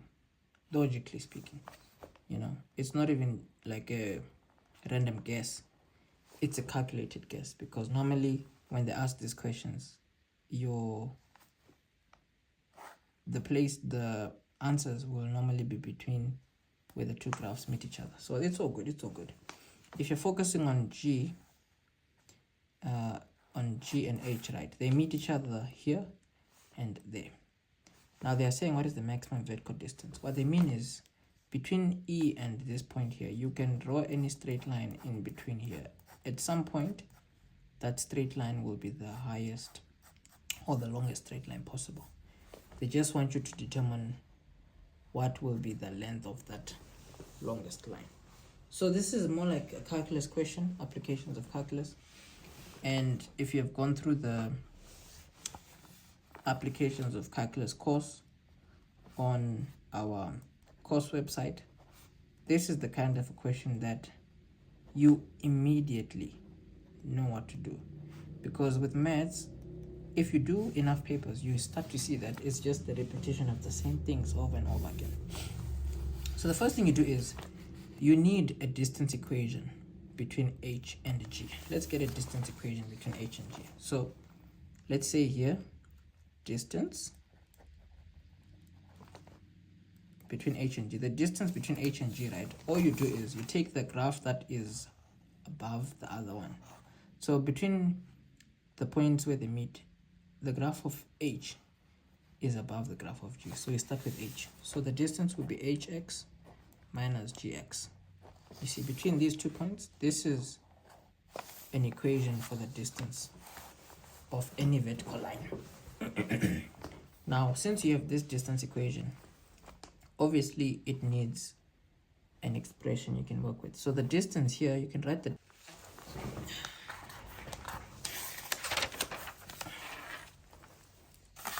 so for 6.5,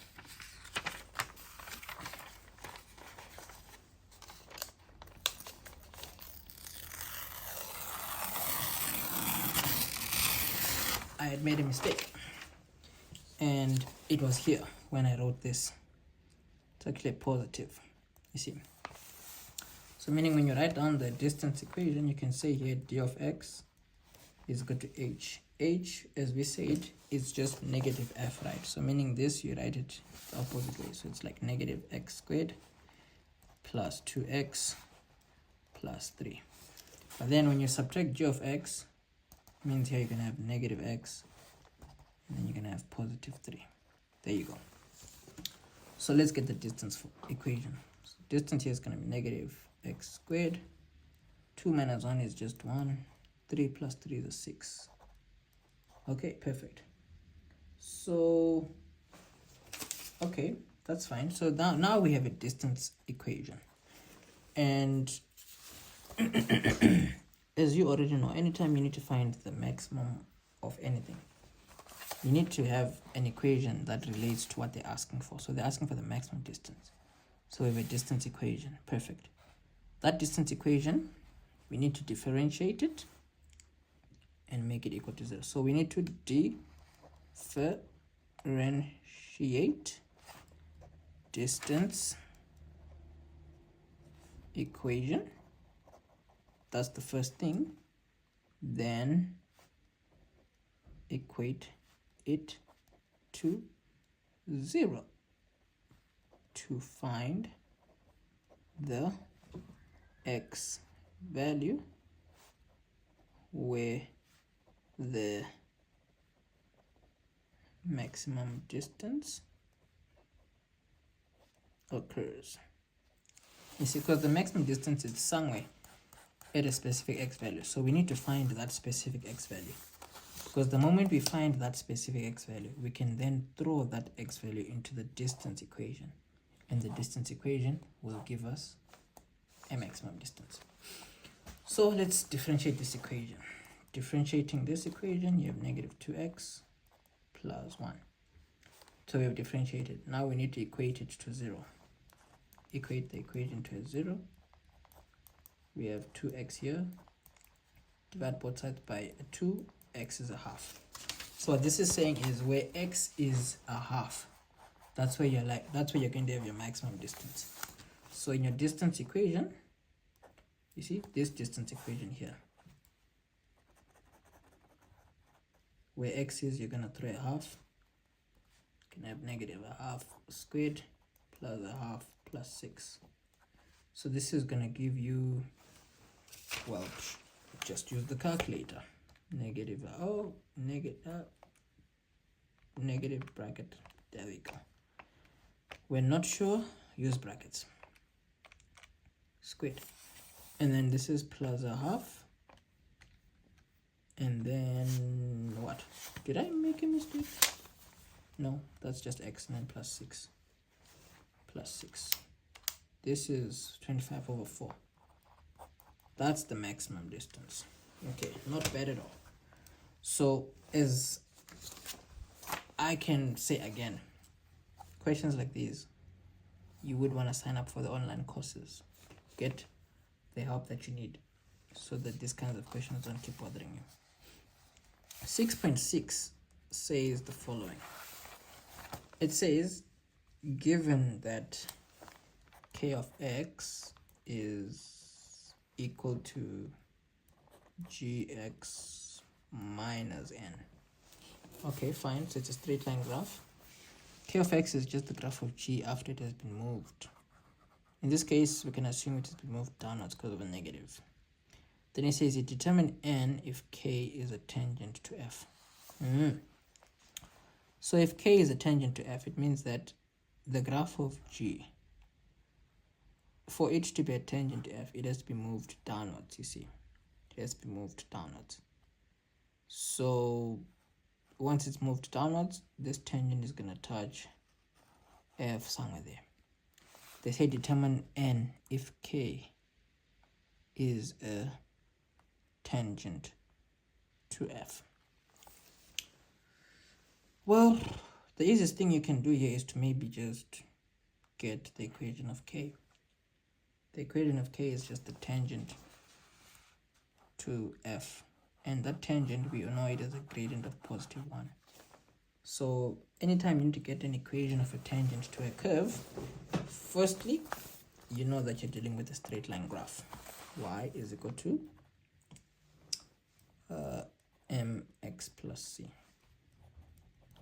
Now the m is a positive 1, that you know. So what you can do is, if you want to find out the equation of the straight line that will pass through this part here as a tangent, you need to find out what this point is. And to get that point, you can use the gradient that you know. You see, the gradient is a positive 1. So you can just differentiate the equation of your parabola, throw in a gradient of 1, and then find out what x value that will be. So our parabola equation is f of x is equal to x squared minus 2x minus 3. If you differentiate it, you're going to have 2x minus 2. Okay. You know that the gradient is a 1 somewhere. You want to find out what is the x value where the gradient is a 1. So this can go to the other side. You get a 3. Divide by 2, divide by 2. X is 3 over 2. So what this has told you is that where the gradient is a 1, the x value there is 3 over 2. So you can easily now get a coordinate, a full one. So if the x value here is 3 over 2, if you want to get the y value at that point, you can just use the original equation of f, because if you put x in here, it will give you y. Here in the gradient equation, if you had put in gradient, it's giving you x. If you had put in x, it was going to give you gradient. Okay, but here we have an x value, we want y, so we're going to throw x over there, and then we're going to get ourselves the y value that we need. So let's see, 3 over 2 squared minus 2, 3 over 2 close bracket minus 3. So this is like negative 15 over 4. This is 3 over 2. There we go. So all this being said, you now have a coordinate that the straight line passes through, the tangent. You see. So to get its equation, you can then just say you have a point that the graph passes through, you have a y-intercept, you're good to go. So you can say y minus y1, m, x minus x1. Gradient is a 1. First x value is 3 over 2. First y value is negative 15 over 4. So you can put a plus 15 over 4 here. And then, since you're solving for y here, just going to have your x minus 3 over 2 minus 15 over 4. So what you have there. Okay, guessing you original right. Wonder if that made things better. Well, for me it kind of did. Negative 3 over 2 minus 15 over 4. Then that's like negative 21 over 4. Well, this is the equation of your graph of k, right? So all you want to do is to compare the graph of k with input here 5.25. It'll make life a bit easier. you just want to compare the graph of K with the graph of G to see how many units apart are they, because that will easily allow you to answer this question. So here they say it, right? K of x is equal to G of x minus n. Now, what you already know is that, firstly, K of x is x minus, let's just say 21 over 4. Let's just use 21 over 4. So here we have x minus 21 over 4 equal to gx minus n. Gx we already know, it's just x minus 3. That's the equation of gx. And then here, we can make out n. The x's will cancel each other out. If you move everything to one side, the n can go that side, it becomes a positive. Everything goes to this side. These go away. And it's going to be equal to negative 3 plus 21 over 4. That's giving us 9 over 4. There you go. That's the value of n.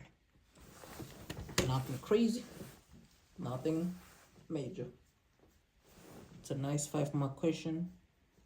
I don't think it took 5 minutes or less. Probably took a bit longer. But that's how you would do a question. That's how you'd answer a question like that one. Again, this is your best bet when it comes to all maths questions. The entire syllabus is there from start to finish.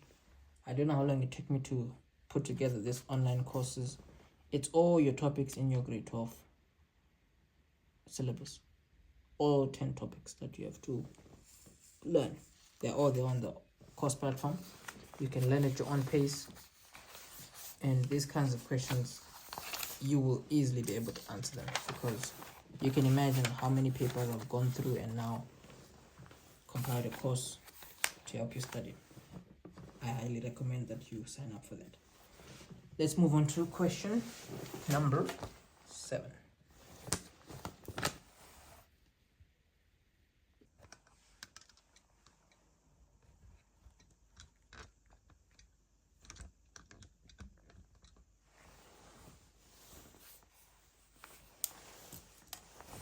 Okay, question number 7 says the following. It says 6 years ago, Tabo bought a phone for 13,000 Rand. The value of the phone depreciated annually according to a reducing balance method. The value of the phone now is 8,337.75. Calculate the annual rate of depreciation. So fortunately, if they're talking of the reducing balance, it means it's compound depreciation as opposed to simple interest depreciation, which is straight line, which is something they would refer to as straight line depreciation or something to do with the straight line. Anyways, this is a straightforward question out of 3. They want us to work out the annual rate of depreciation. So reducing balance formula is going to be A is equal to P1 minus I to the power of n. The original value of the phone is 13,000, and then the value after depreciation is 8,337.75. The other thing is we don't know how long it has been. Oh, 6 years. N is equal to 6. Perfect. Yo, it means this phone keeps its value, so it's probably an iPhone. So with all this being said, we need to get I. Normally what I do is, let's just work it out. I would have isolated I first in this expression, but it's okay. Actually, let's do that. We can divide both sides by P. This is what you would have. And then you'd have 1 minus I to the power of n. To get rid of the n, you would have a square root symbol with an n there. So normally with financial maths, this is also something you can get used to doing. So the I can go over, becomes a positive, this comes over.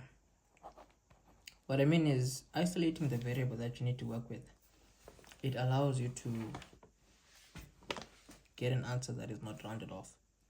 You see, so n here it's a 6. A, we know it is 8,337.75. Then you have 13,000 here.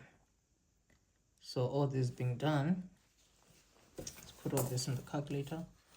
1 minus shift square root with a 6 there, and then fraction button, right? So the denominator here is 13,000. All this being done, we have to eventually multiply by what? By 100 to get a percentage. And if you're going to have it to 2 decimal places as a final answer, you at least want to have 4 decimal places in your original answer. 7.14%. That right there is your rate of depreciation. The next one, 7.2, says that Eric and Tandy used to save 8,000 each. No, Eric and Tandy need to save 80,000 rand each to go on a holiday at the end of December 2027. Okay. Tandy decides that she will start saving at the end of January 2024. Okay. She will make 36 monthly deposits into a savings account that pays interest at 8.6% per annum, compounded monthly. The deposit will be made at the end of each month. Second bullet point, Eric calculates that if he makes 48 deposits of 1,402.31 starting at the end of January 2024, he will have enough money to go on the holiday. He will make his deposits into a savings account at the end of each month. The savings account pays 8.6% per annum compounded monthly. Calculate the difference between the total that Eric and Tandy will deposit into their respective accounts over the given period. Okay, calculate the difference between the total that Eric and Tandy will deposit into their respective savings account over the given period. Okay, so firstly, Eric, we already know he's just going to deposit this amount times 48. That's easy. Tandy, we have to get her monthly installment and then multiply that by 36. That's how we'll find out how much they'll deposit into their respective accounts. And then to get the difference, we just take the bigger one minus the smaller one. Okay, straightforward question, nothing crazy there. So since we're working with getting the monthly installment,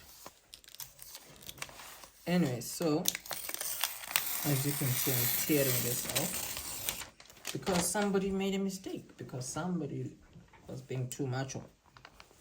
I literally wrote down the wrong formula. But anyways, the formula for f is x bracket 1 plus I to the power of n minus 1, like this. So if we're going to isolate x here, we would multiply by I on both sides. That's fi. And then here would have x 1 plus I to the power of n minus 1. Divide the big bracket on both sides. You have fi here.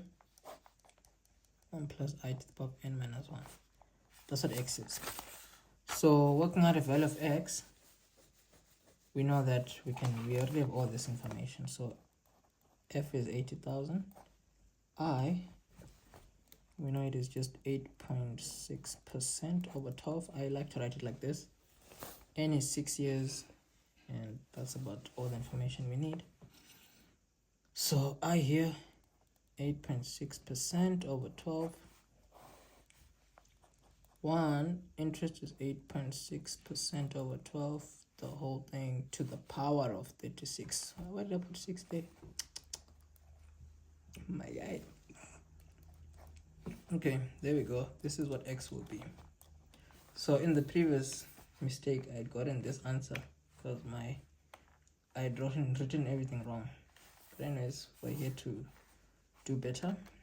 80,000, and we have 8.6 shift percent over 12,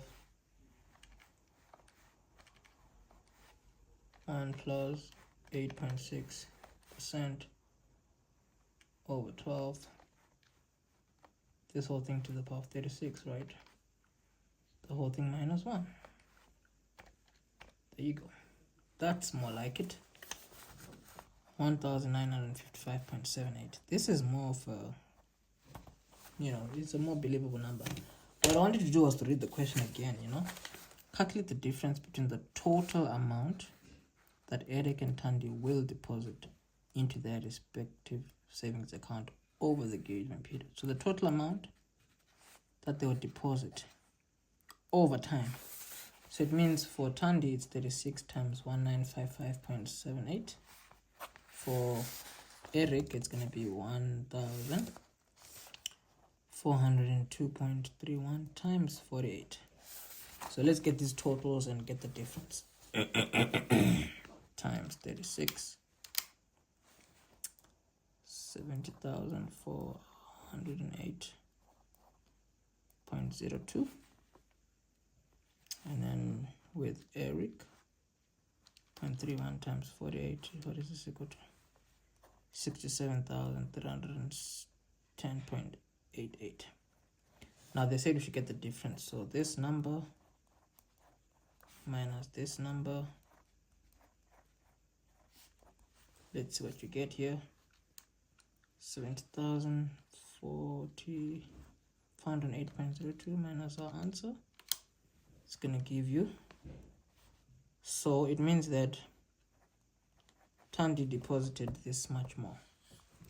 Okay, so we can say here therefore Tandy. It's Tandy, right? Yes.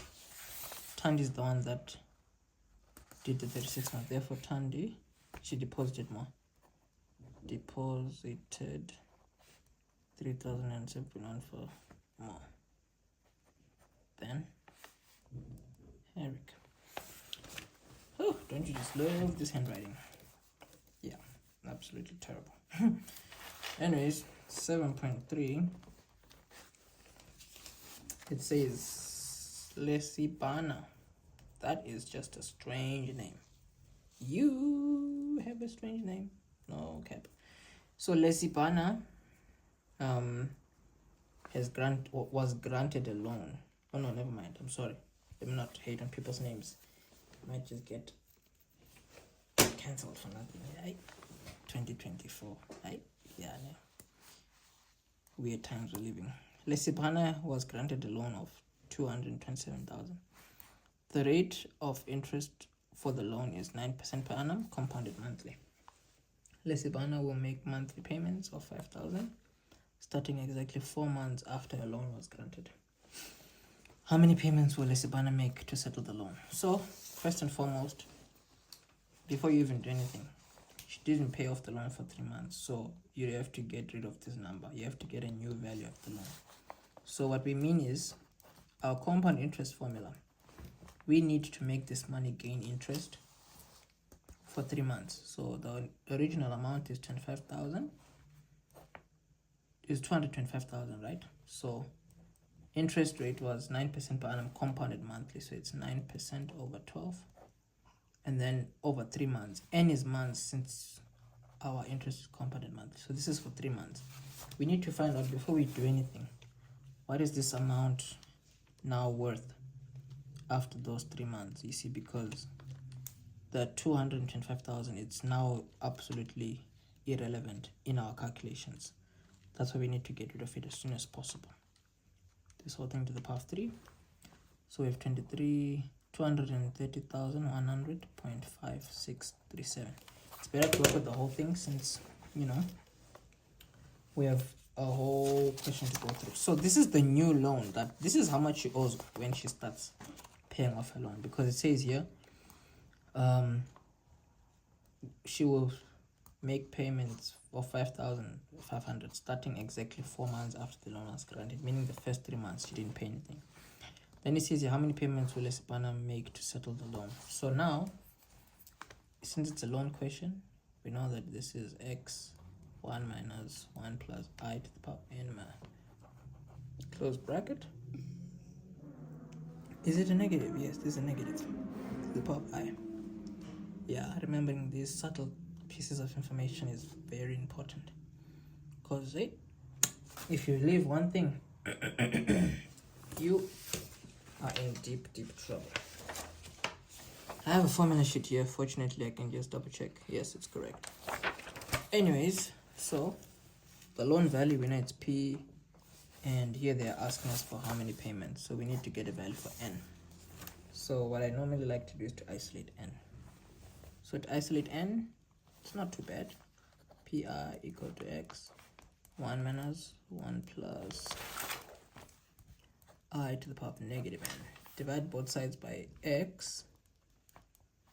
Then you have 1 minus 1 plus I to the power of negative n.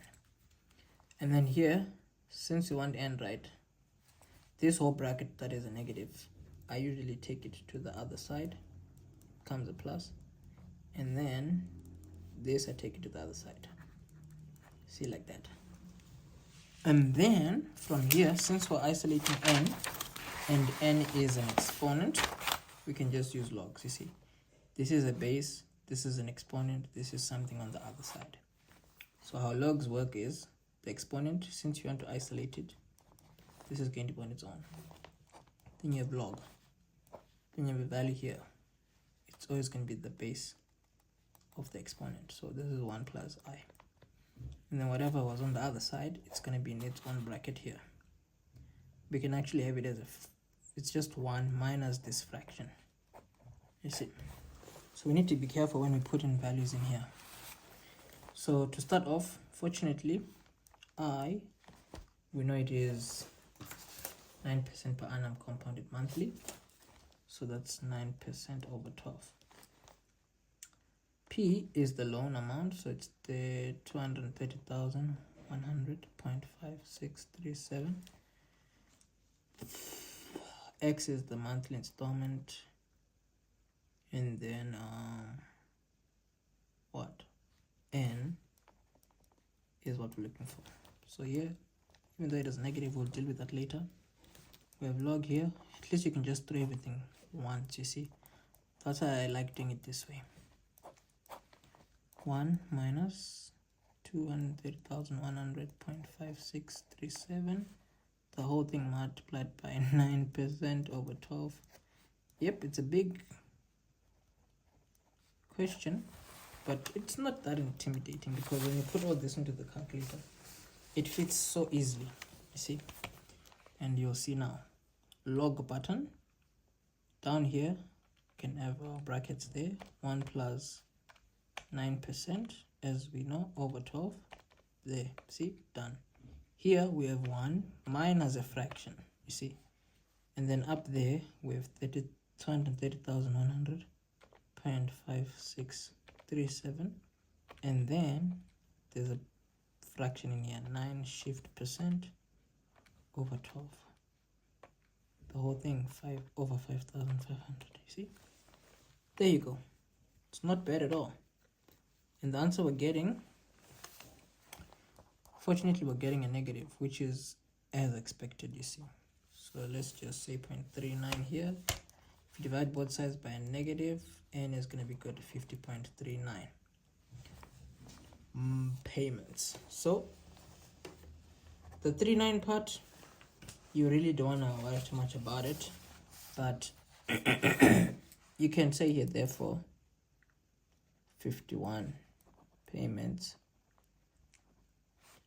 will be made to settle the loan. You see, because the 0.39 part is just telling me that the last payment will not be the full 5,500, you see. So that will give you 6 marks. And as a what did they call it? Disclosure. Yes. Yeah. I'm going through this without the official memo because this paper is still new. So if I did make a silly mistake here and there, I hope you'll forgive me. Hashtag I am human. Let's move on to question number 8.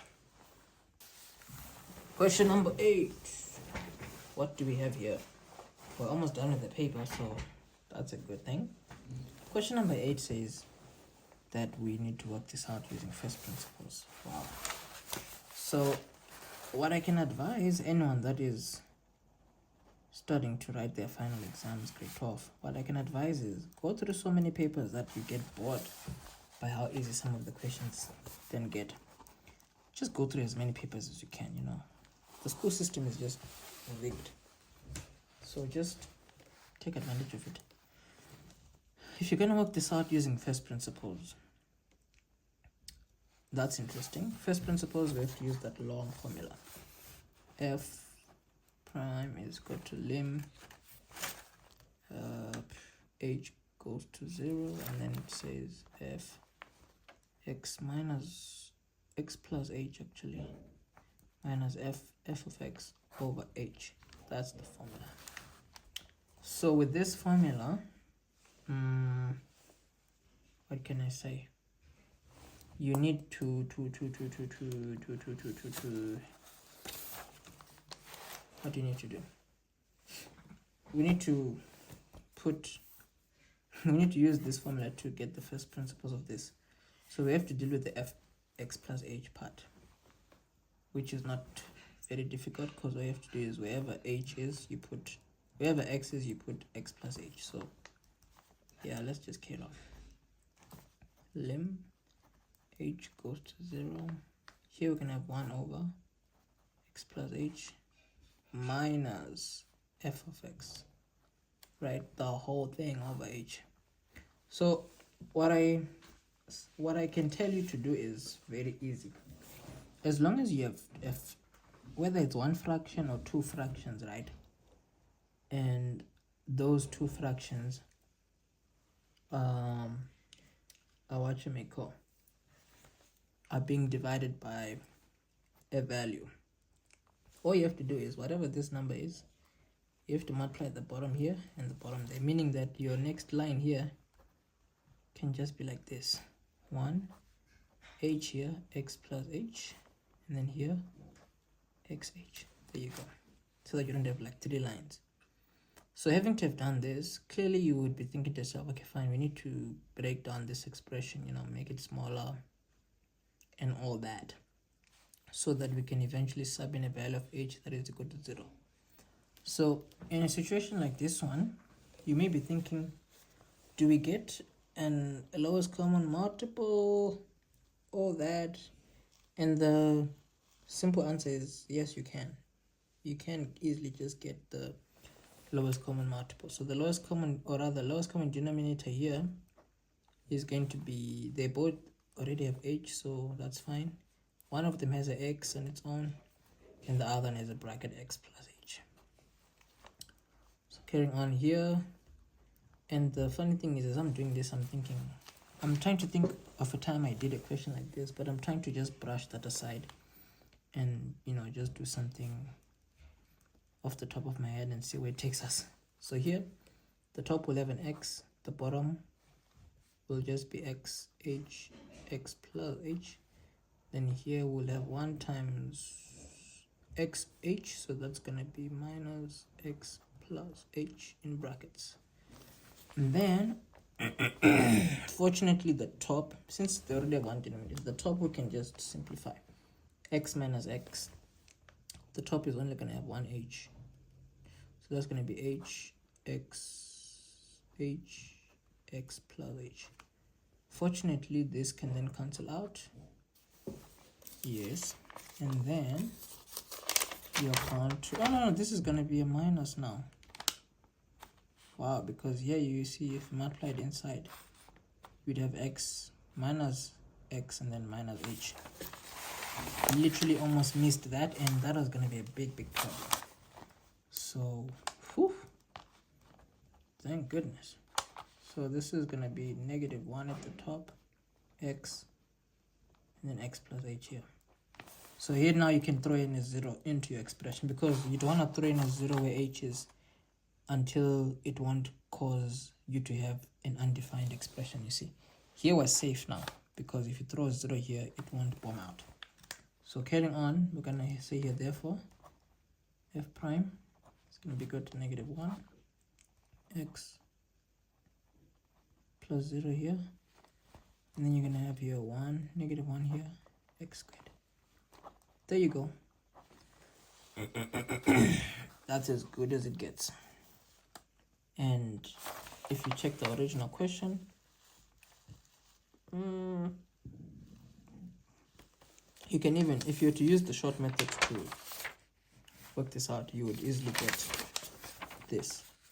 You see, because 1 over x, if you had to differentiate it, you would firstly have this go up. This is how you rewrite it first. And then when you differentiate, -1 times 1 would be -2. No, -1. x to the power of -2. And then when you take the x to the power of -2 down, this is what you would have. You see, after differentiating, because here you just simplified, here you actually differentiated, here you just wrote your exponents as positives.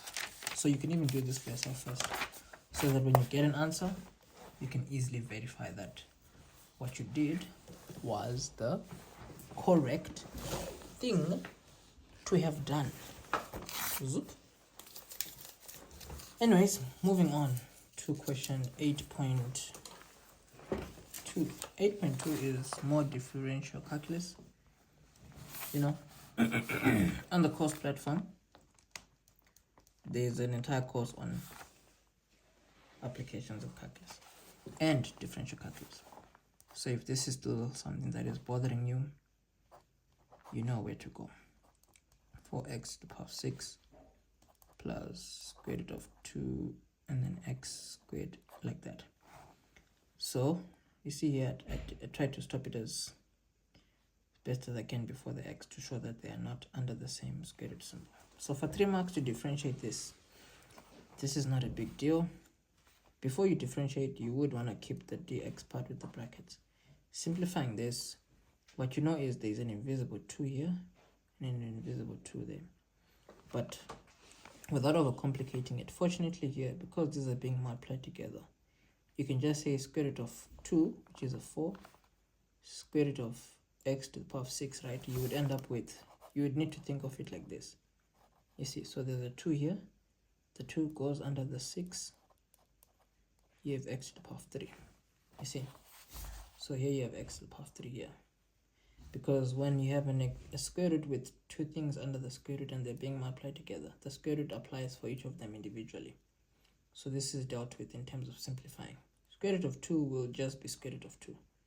We cannot do anything with that. But since we're going to eventually differentiate, the 2 that's here, which we know is an invisible 2, there's an invisible 1 here. The 2 that's there has to go under the 1. And then this is what we have. You see. So now to differentiate. Actually, why did I have to do this? I didn't have to do it like this. The square root of 2, I could have left it like that. Let me actually say you're not necessary. Hopeless, but necessary, correct? Because you don't a number, the 2 doesn't, the square root of 2 is irrelevant. So once we do differentiate, since we're going to differentiate on this line, right? Now we don't have to write the d over dx part. So 3 times 2 is a 6. Remove 1 from the exponent, that's a 2. So here now you have to be careful. 2 times the square root of 2 would have just been 2 square root of 2, and then remove 1 from the exponent, that's just going to be x to the power of 1. This is your answer. See, so here I was actually about to make a mistake for no good reason. 8.2.2 here, we have this question. They want us to find the first derivative if this expression is equal to the top part over the bottom part. So this is a classic question where you do have to just simplify first before you differentiate. And fortunately for myself, the more questions or question papers you go through, the easily you can spot trends. Like here, in this expression, if you're going to factorize this, you need to look at the top as 3 with x squared, the whole thing squared, and then 4x squared, and then plus 6. The reason for doing that is it's almost like a way of using the k method so that you can eventually factorize, you see, because looking at it, 3k squared minus 4k plus 6. This you can easily factorize, you see. Factorizing this, you can actually write it as factors of 6 that give a 4. It's what? Factors of, oh no. You don't have to do it like that. We have to use grouping. And normally how I would factorize this is, let me show you how I factorize something like this. So what I do is I take this here and I multiply it with that. This is going to give you 18k squared, and then I split up this 16 right into two numbers that can give us a 4 if you add or subtract. But when you multiply, that should give you a 16. When you add or subtract, that should give you a 4. So factors of 16, I'm thinking of 8 and 2. 8 and 2 is not going to work. Wait, 1 and 16 is not going to work. 3 doesn't. No. This is what? 18. I'm making a mistake here. It's supposed to be 18. I need factors of 18 that can give me a 4. So 9 and 2 doesn't work. 1 and 18. 3 and 6 don't work. 4. Ooh, awkward. I may have just shot myself in the foot. 3 times 6 here is what? 18. So what I'm trying to do is I'm trying to factorize this expression here.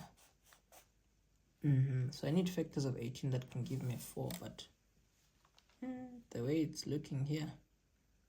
So what I'm typing in the calculator, 18 equals shift and then the fact button. Where is it? Fact. Where is that fact button? Oh, I want to factorize this one. There's only 2 times 3 times 3. There where I can get a 4 there. 6 and 3. No, there's no way I can get a 4. Okay. I totally went off the wrong way. Here we don't have to factorize anything because you cannot actually. So this is just overthinking, which is bad, because here all you can just do is put everything over the denominator individually and then deal with it from there. How did I not think of this? So this cancels out. 2 here cancels 2 at the bottom, so you still have just 2 at the top. And then you have the 4 here. Here the x squared can go up. There you go. So this is just simplifying. After you've simplified, now you can differentiate. You see, you can have the 3 times 2, which is 6. Differentiating a constant, it just falls away. Negative 2 times negative 6, it's going to be a positive 12. And negative 3. Let's recap. This times this, that's correct, fine. Differentiating a constant, it falls away. Negative 2 times 6, that's positive 12, remove 1, yeah. This is all perfect. And you can leave it like this. This is good enough. Drink some water while we read question number 8.3. So 8.3 says that the equation of the tangent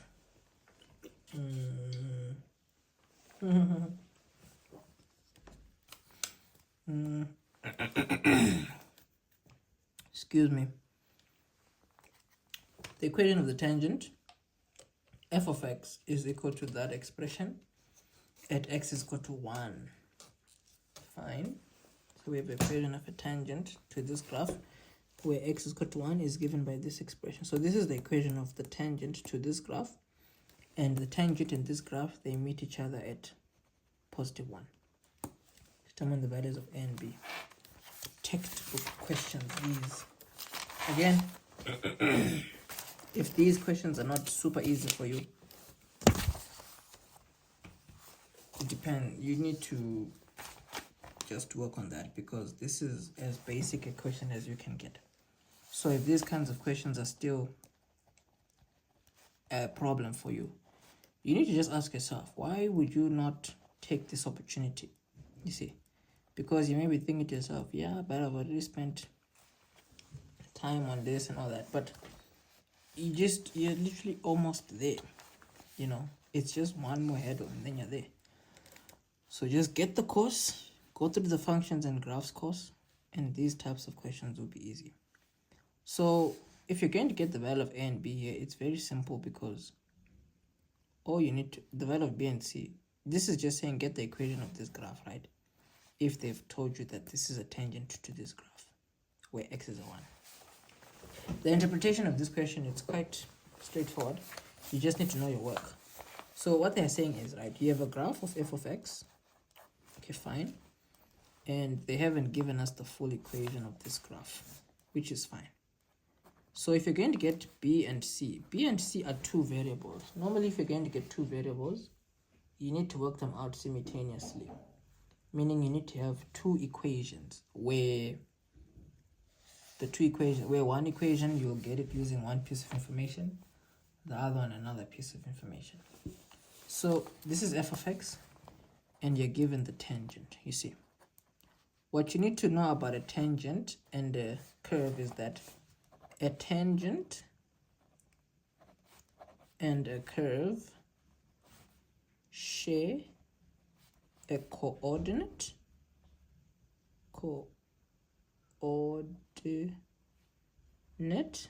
they share a coordinate, and they share the same gradient at that coordinate. You see, that's like, what can I say? What's the word I'm looking for? It is textbook work, this. Well, it is. So what you need to know is that the two equations that you're going to use one coordinate equation, and then you're going to use one gradient equation. That's normally what you do when you work with the tangent and the curve. So the coordinate equation is this one. You see, this is already a coordinate equation. You see, that's equation number 1. Now in this coordinate equation, you obviously need to put in information for it to be more useful to you. Your gradient equation, you can get it by differentiating this coordinate equation. This is your gradient equation. So this gradient equation and this coordinate equation, you need to use both of these to get A and B. So the easiest one to use is this one first, because firstly, in our straight line graph, what we know is the gradient of the straight line graph is also the gradient of the curve at that very point. You see, so here this here is gradient of straight line slash the tangent is the gradient of the tangent and curve at x is equal to 1. That's what you need to remember. So what we know is, in this gradient equation, we can throw in a gradient of 9, and the x value where that gradient is a 9 is just a 1, because they told us that they meet where x is a 1. This is the gradient of the straight line. It will also be the gradient of the curve where x is a 1. So in this gradient equation of our curve, x is a 1, gradient is a 9. This is easily giving us b. You see, 9 minus 6 is a 3. Excuse me. And then we can work out c. Working out c, we can use our coordinate equation. In this coordinate equation, we already have b.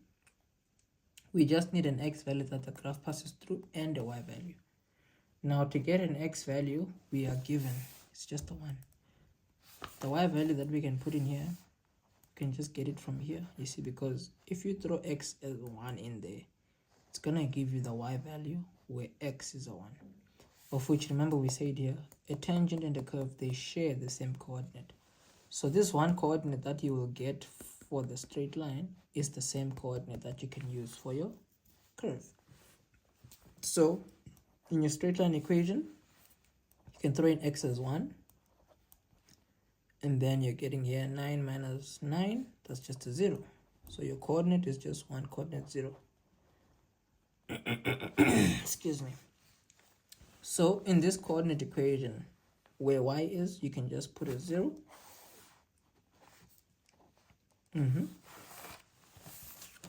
It is equal to 3. X is just a 1. B is a 3. X is also just a 1. C is C. There we go, there we go. Oopsie. 3, 1 squared plus 3 times 1. So this is just like 3 plus 3 plus c equals to 0. This is 6. Negative 6, that's c. So your full equation here, you have b and you have a. I mean, you have b and c, that's all they needed. So that's pretty much it. Easy. How many marks? 4 marks. Honestly, yeah, that's not too bad. It's not too bad at all. Let's move on to question number 9. 9. Question number 9. I should have drank water before starting this recording. But anyways, this is what question number 9 looks like, right? Why am I busy? Let's see. I could just pause and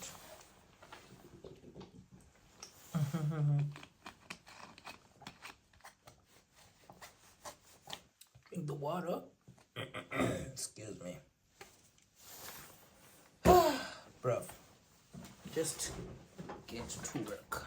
Okay, so what do we have here? We have the graph of f of x, right? Okay, it's a cubic graph. Perfect. They said here this graph of f of x is drawn below. You have E, which is a turning point, and x-intercept. And then you have G. These are the x-intercepts of G. Fine. Then it says here, show that A is 1, B is negative 3, C is negative 9. You can see the reason why they made this a 3-mark question is because they know this is easy marks. So you want to make sure that these are the types of marks you can easily get. So the catch here is that anytime you have a cubic graph and your x-intercepts are given, what that means is when you factorize your equation, right, this cubic function, when you factorize it, right, when you factorize f of x is going to have, firstly, it's going to have 3 brackets. 1, 2, 3 brackets, you see. And those 3 brackets, they are going to have a here, which is the same a that goes there. And then they're going to have 1, 2, 3 brackets. This is what a cubic graph will be. This is what it will look like if you factorize it.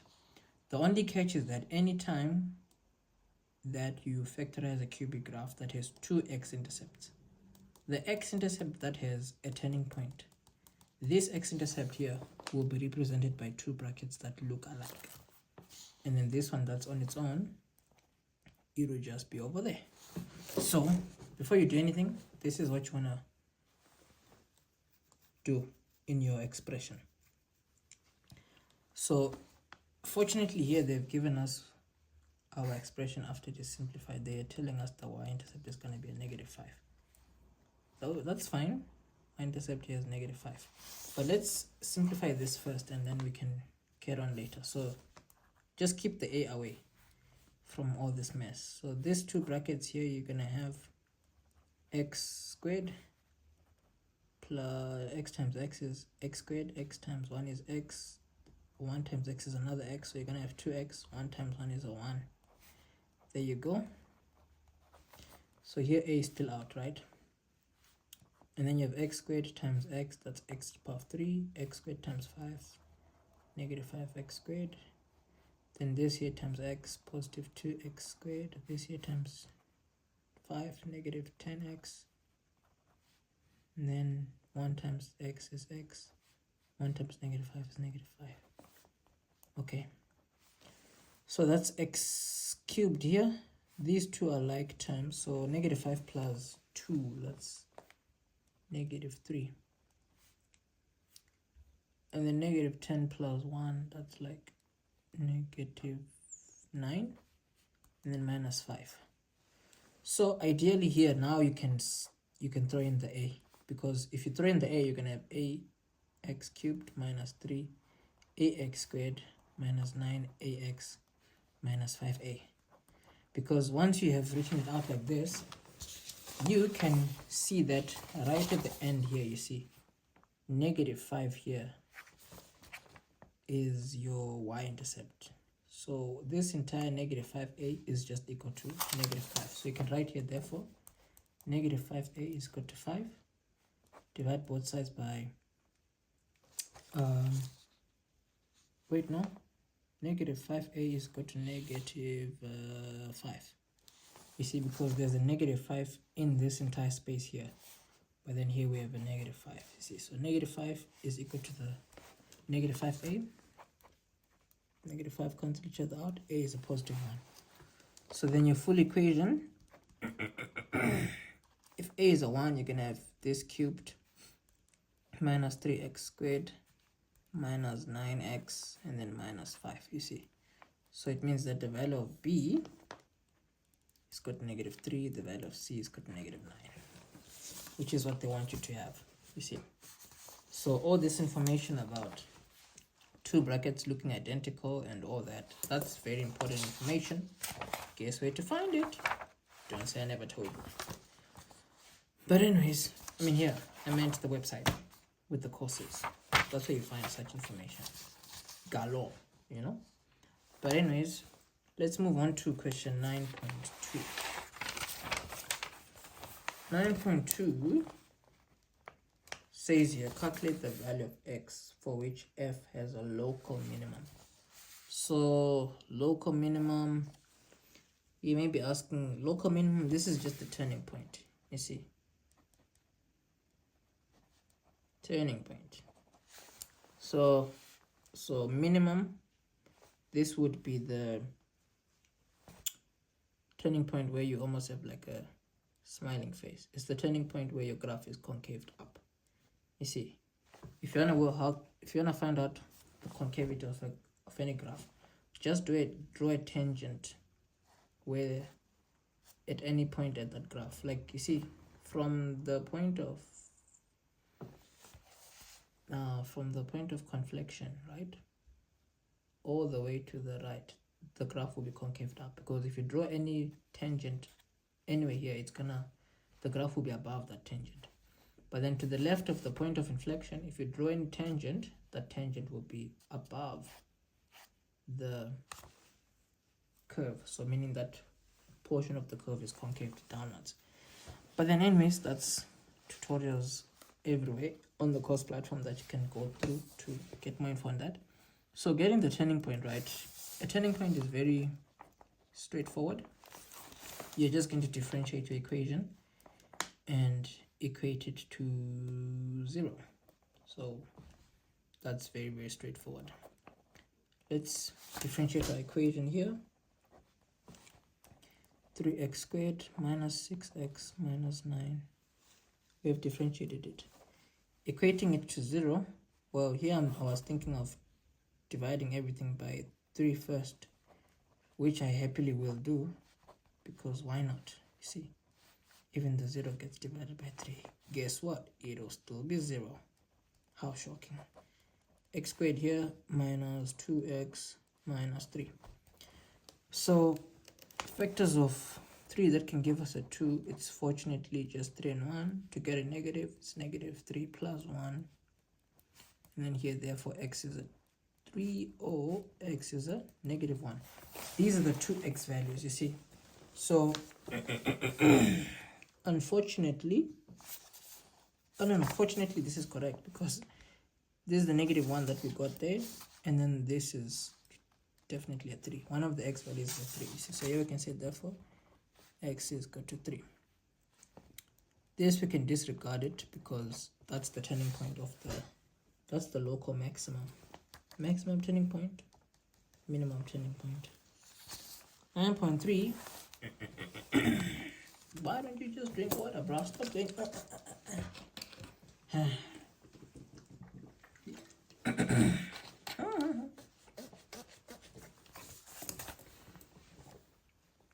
use the graph to determine the values of x, for which this expression multiplied by this expression is bigger than 0. Okay. Where is this expression multiplied by this expression bigger than 0? Okay, that's interesting.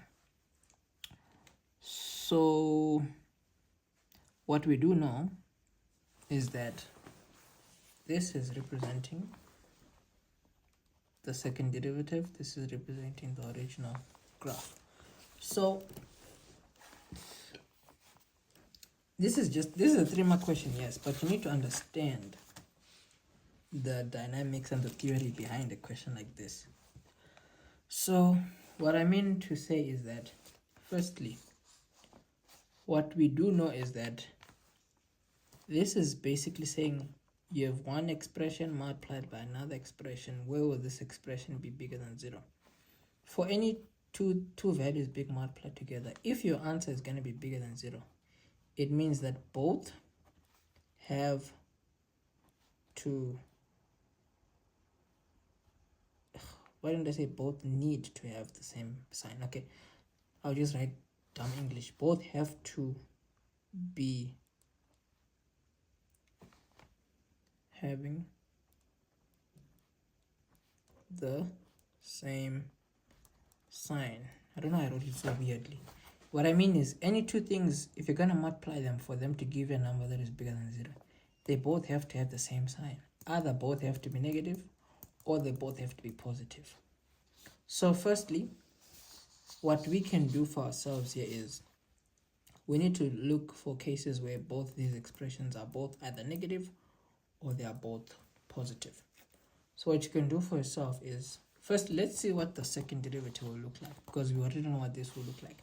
This here we know that it will have negative y values all the way to negative infinity, starting from where x is a negative, so from where x is a 5 going all the way to the left, because all x values going to the left. You see, this here will be a negative, negative, negative, negative. Here it's a 0, and then negative again. So here it's easy to see where will it be a plus, where will it be a negative. For our second derivative, that's not very straightforward, so let's see what our second derivative will be. We can easily just even look at this here. This is the first derivative, right? From there we can just get the second derivative.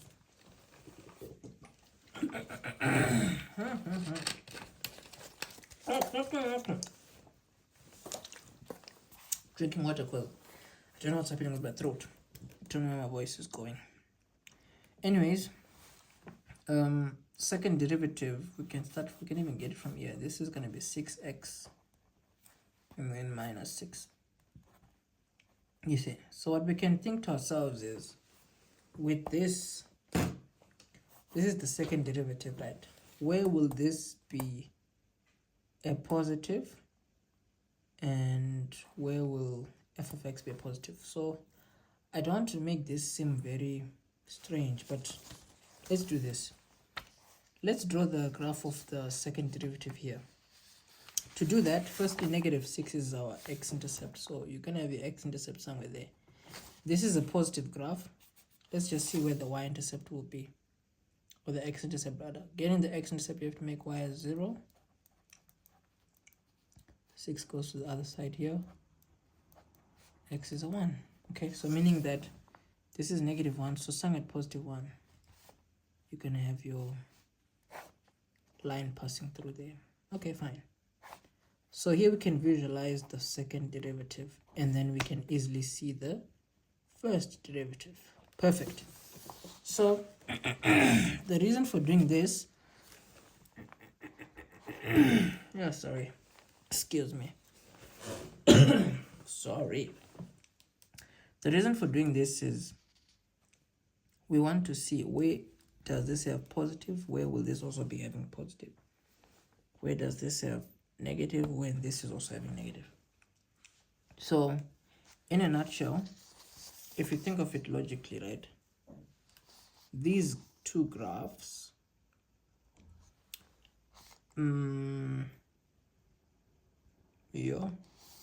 why am I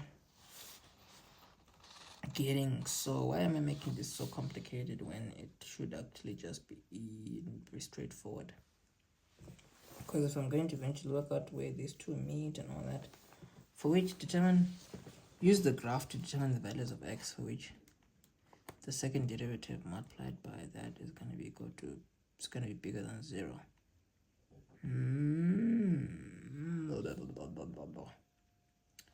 Oh man, come on. I feel like I'm overthinking this a bit too much. So what do we know?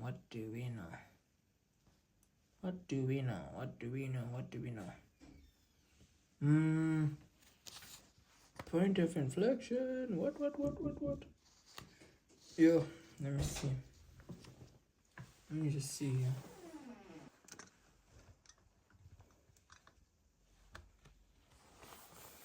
Question number 9.3. I was overthinking it for nothing, because the answer is literally right in front of my face. Because if this line continues, right?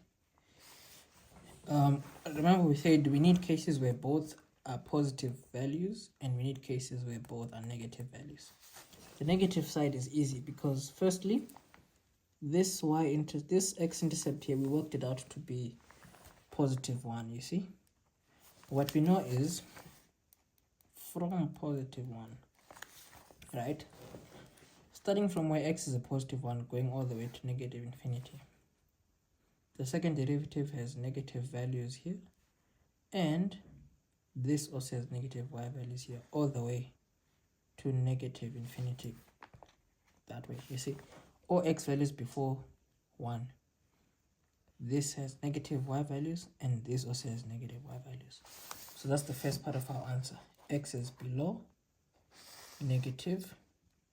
x is below 1. The other part of our answer is at +5, you see? Because if you look at +5, starting from where x is a +5, going all the way to +infinity, all those x values, the graph of f of x has positive values, and our second derivative will also just be having positive values forever after 5. So here you can say, oh, x is bigger than 5. That's where you will get your 3 marks from. So you see, you need to be able to interpret these things here. The easier you can interpret these things, the better. And again, wow, let me plug you, because I feel like this is one of those questions bright young brains.co.za. This is where you will learn how to answer questions like 9.3 easily.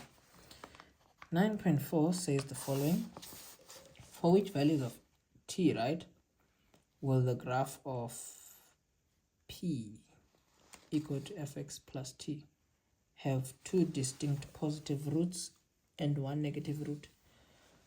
Let me also put an arrow for this question, because if you are getting 80s or maybe 70s and these are the questions that rob you of marks, you have nothing to lose. You see, you have nothing to lose. For which values of t will the graph of px is equal to f of x plus t have 2 distinct positive roots and 1 negative root? So let's see what we have here, right? Oh, forgot the t. Oops.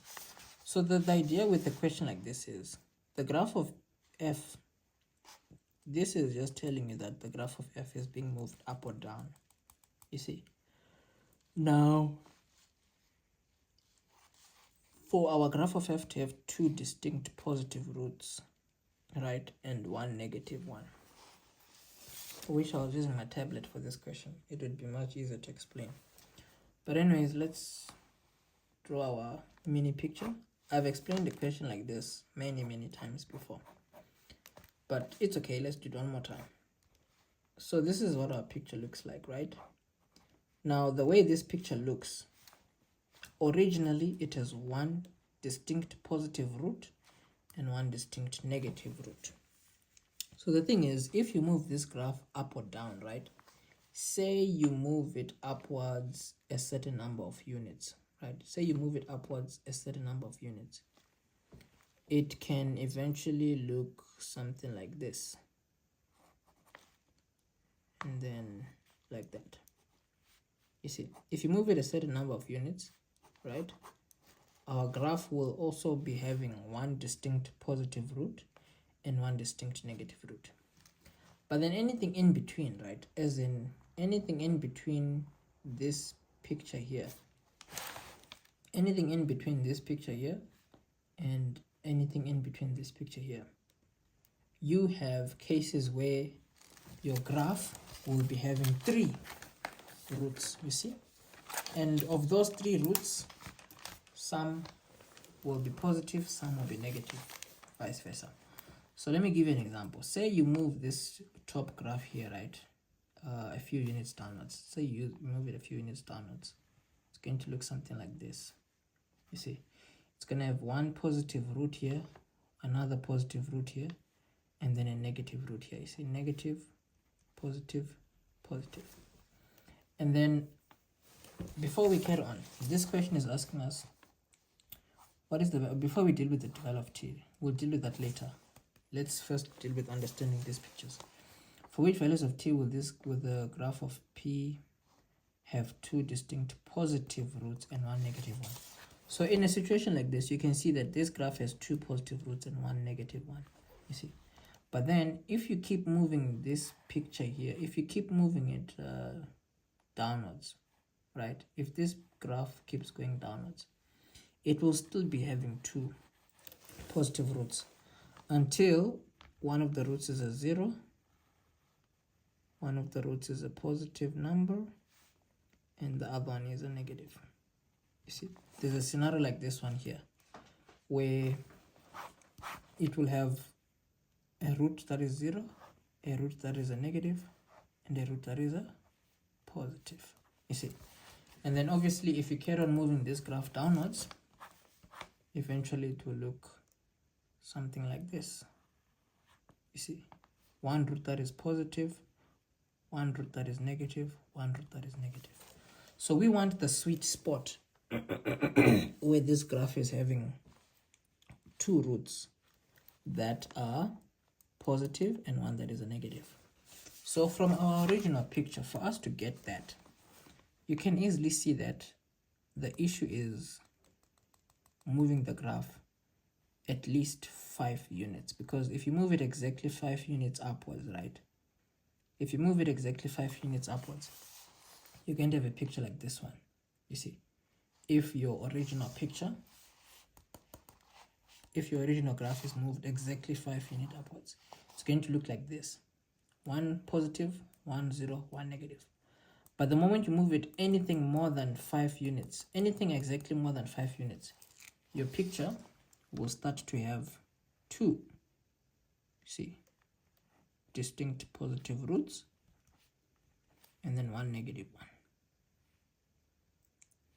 You see, it will start to have one negative distinct root and then two positive ones, and it will carry on having those two positive distinct roots and one negative one all the way until your picture looks like this.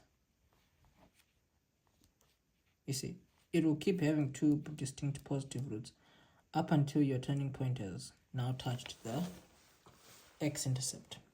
So you need to find a sweet spot as to how many units upwards maximum it needs to move. So let's answer the question. What we do know, or what we need to now know, is what is the y value of this turning point here. We need the y value of that turning point. Fortunately, we have the x value of this turning point. The x value of this turning point, I think we got it to be a 3. You see, so we have the x value of the turning point. Let's get the y value of the turning point first. We can easily get that using our equation of f of x.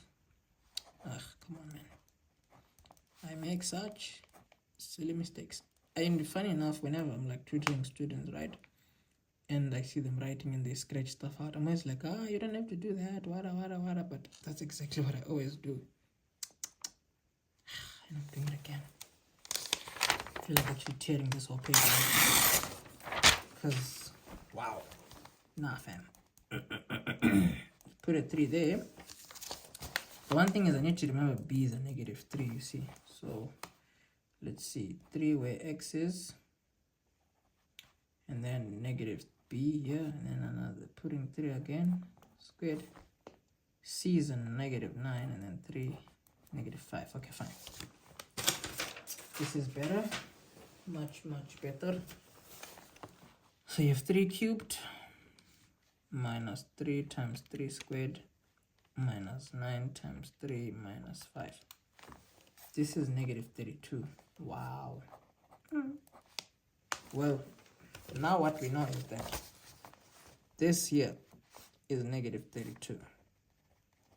So what we know is the maximum amount of units that you need to move this graph upwards is 32 units.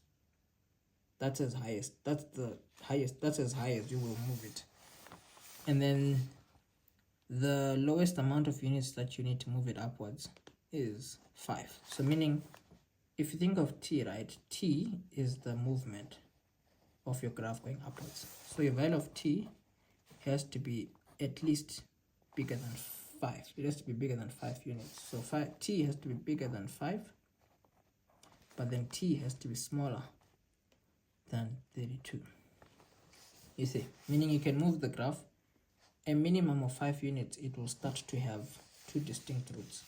But the moment you move it anything 32 units and above, it will be outside of what you want. You see. So in this situation, again, these pictures, they're not the prettiest, but you need to understand them. You see, we said here, this image, if you move it a minimum of 5 units, anything more than 5 units, it will start to have two distinct routes, right, and one negative one. But then the moment you move it 32 units upwards, it will look something like this, because this turning point would be now there, and then it will only have one positive root and then one negative one. So the sweet spot is anything before this picture and anything after this picture here. But anyways, you can always rewind, pause, replay, slow down as many times as you want, and then you get a better understanding of this question. Alternatively, just sign up for the online courses. There's plenty of questions like this there. Question number 10. Okay, when I looked at question 10, when I was scanning through the paper, I don't want to sound crazy, but question 10 looked useless, to be honest. It just looked like one of those questions that just ended up in the exam because there has to be a 2D triangles question in the exam. But this was one of those 2D triangles questions that were not difficult at all. I haven't read this question. I didn't think it was worth it. Fortunately, I think that's a good thing because it just means I think it's easy, which is fine. So all this information, yeah, it looks important because you see they're talking about an isosceles triangle and everything there. Your given description is non-negotiable. I know sometimes I sound like it is, but your given description is non-negotiable. You cannot decide whether or not you want to read it. You kind of always have to read it. This graph, right, you have E, H, G, F. So you see I read it and I'm pausing and I'm looking. E, H, G, F. So it's a rectangle. Yes, it's a rectangle. Confirmed. Says this rectangle, this is a rectangle, right? HE is produced, yes, and then it says here HE is produced, what? For x centimeters squared to n, okay, x centimeters to n, and EH is produced x squared centimeters to p. You see now, this is okay. HE is produced, fine. HE is produced, then it says here x squared centimeters to n. Okay, fine. I think they mean from here to there it's x squared, from here to there it's x squared. And then they said here NF produced intersects PG produced at M. Wow, you see these funny weird words. Hi, yeah, it is what it is. And then it says here they form an isosceles triangle. So automatically you need to know that this line is equal to this line, meaning that this angle is equal to that angle. All that information, very important. Then it says here it produces an isosceles triangle MNP with MN equal to MP. It says here D lies on NP. Okay. Then it says here where MD is perpendicular to NP. Fine. Then it says here NP is equal to 4 centimeters. Fine. Then it says here MD is equal to 3 centimeters. Metric tons. Let's put that there. You see, if you don't read the description, you'd have missed this 3. That's why they catch you out. People that don't read the description. But anyways, yeah, this whole thing here of x squared, right, and x squared, it's kind of bothering me. But then I think these arrows are for the 4. Let me read it again. It says here HE, so you have HE, right, is produced x squared centimeters to n. So HE is produced. Okay, so I think they mean from H to E, right? This part is what's x squared, and then this part is what's x squared. Yeah, that's the only thing that makes sense. NE is x squared, PH is x squared. Then it says, show that the area of EFGH is given by this expression. Very easy marks, just because you're dealing with a rectangle. Secondly, what we do know is this is all 4, you know, so this here is going to be, technically, since it's half-half, the whole thing here from here to there is 2. So meaning this distance here is going to be 2 minus x squared. Here it's also going to be 2 minus x squared. So, but this is dumb of me. The whole thing is 4. So it's going to be 4 minus x squared minus x squared. That's also the simplified version of these two together. So that's that's EH. So EH is equal to 4 minus 2x squared, you see? And then FE, what do we know about FE? Well, they said the whole thing here is a 3, so this is 3, and then you have 2. 3 and 2 technically. We can actually work out MP if we need it. Do we? Maybe not. All I need is the distance of GH or FE. Now how do I work? Or even just an expression for FE.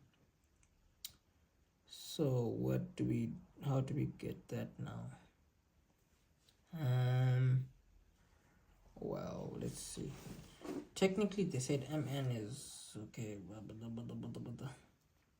md is 3 centimeters. Come on, man. Really? Let me try and see if I can get anything from here. There's a 6x squared minus 3x per 4. What am I thinking of? What am I thinking of? What am I thinking of? What am I thinking of? Hallelujah. Hallelujah. Okay. Yeah. I think I am stuck. And I need to pause and look at this question properly before I carry on. Otherwise I'll just waste people's time. Whew.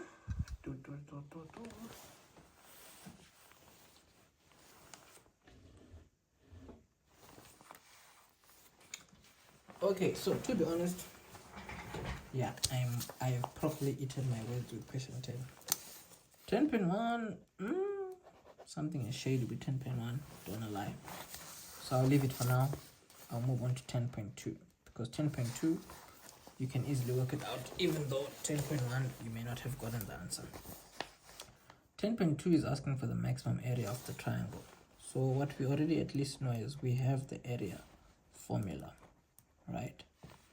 So since we know the area formula, all we need to know is for us to get a maximum area, there is a specific x value that we need to throw into our area formula. To get that specific x value, all you do is you differentiate your equation once, and then you make it equal to 0 and solve for x. So solve for x here, we're going to have 12x minus, is this a 3?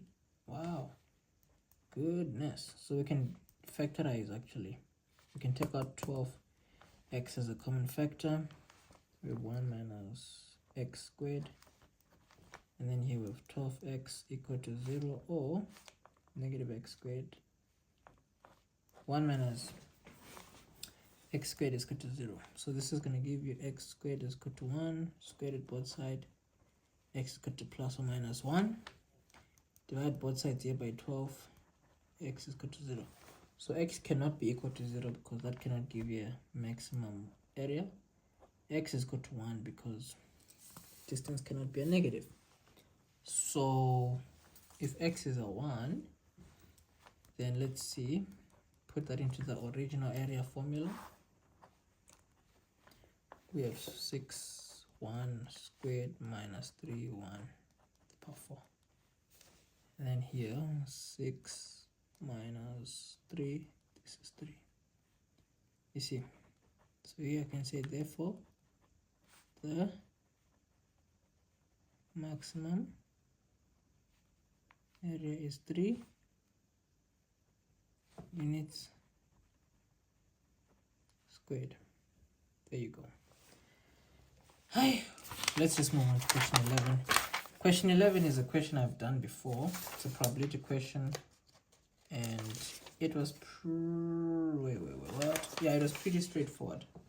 I did the entire question 11 before. It was very easy. You see, it said here 2 events, right? You have event, what types of 2 events?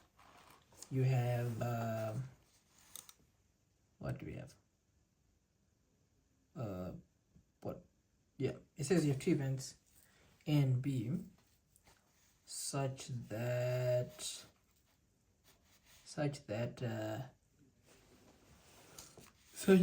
A is equal to 0.4, and you also have the, why am I moving this thing all the way there like that?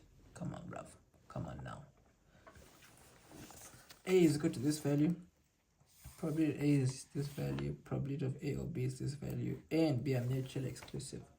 So what that means is the probability of A and B is equal to 0. That's for mutually exclusive events. So it says calculate the probability of B. That's quite straightforward because you're just going to use the addition rule in probability, which says that the probability of A or B is equal to the probability of A plus B minus the probability of A and B. I think that is straightforward as it gets, right? So fortunately here, probability of A or B we have that's 0.52. Probability of A we have 0.4. Probability of B we have, no, that's what we're looking for. That's what we're looking for. A and B we have equal to 0 because they're mutually exclusive. So this goes to the other side. Look at me using a calculator. Yes, because there's no shame in using a calculator, even for things that you know. Because why not, man? It's just for that peace of mind, you know? That's 11.1. I wish I was just recording this when I was going through these questions, but oh well, it's all lost now. So question number 11.2 says the items that a learner bought at a tuck shop were recorded over a period of time. So it's a specific learner. And they said here the probabilities of the learner buying a sandwich is S, the chocolate it's C, and the juice is J. They are shown in the Venn diagram below. Then they said here, what is the probability that the learner will buy a sandwich? So buying a sandwich, this is the entire part where they buy a sandwich. So you add all these probabilities. So it's going to be 0.09 plus 0.02 plus 0.01 plus 0.04.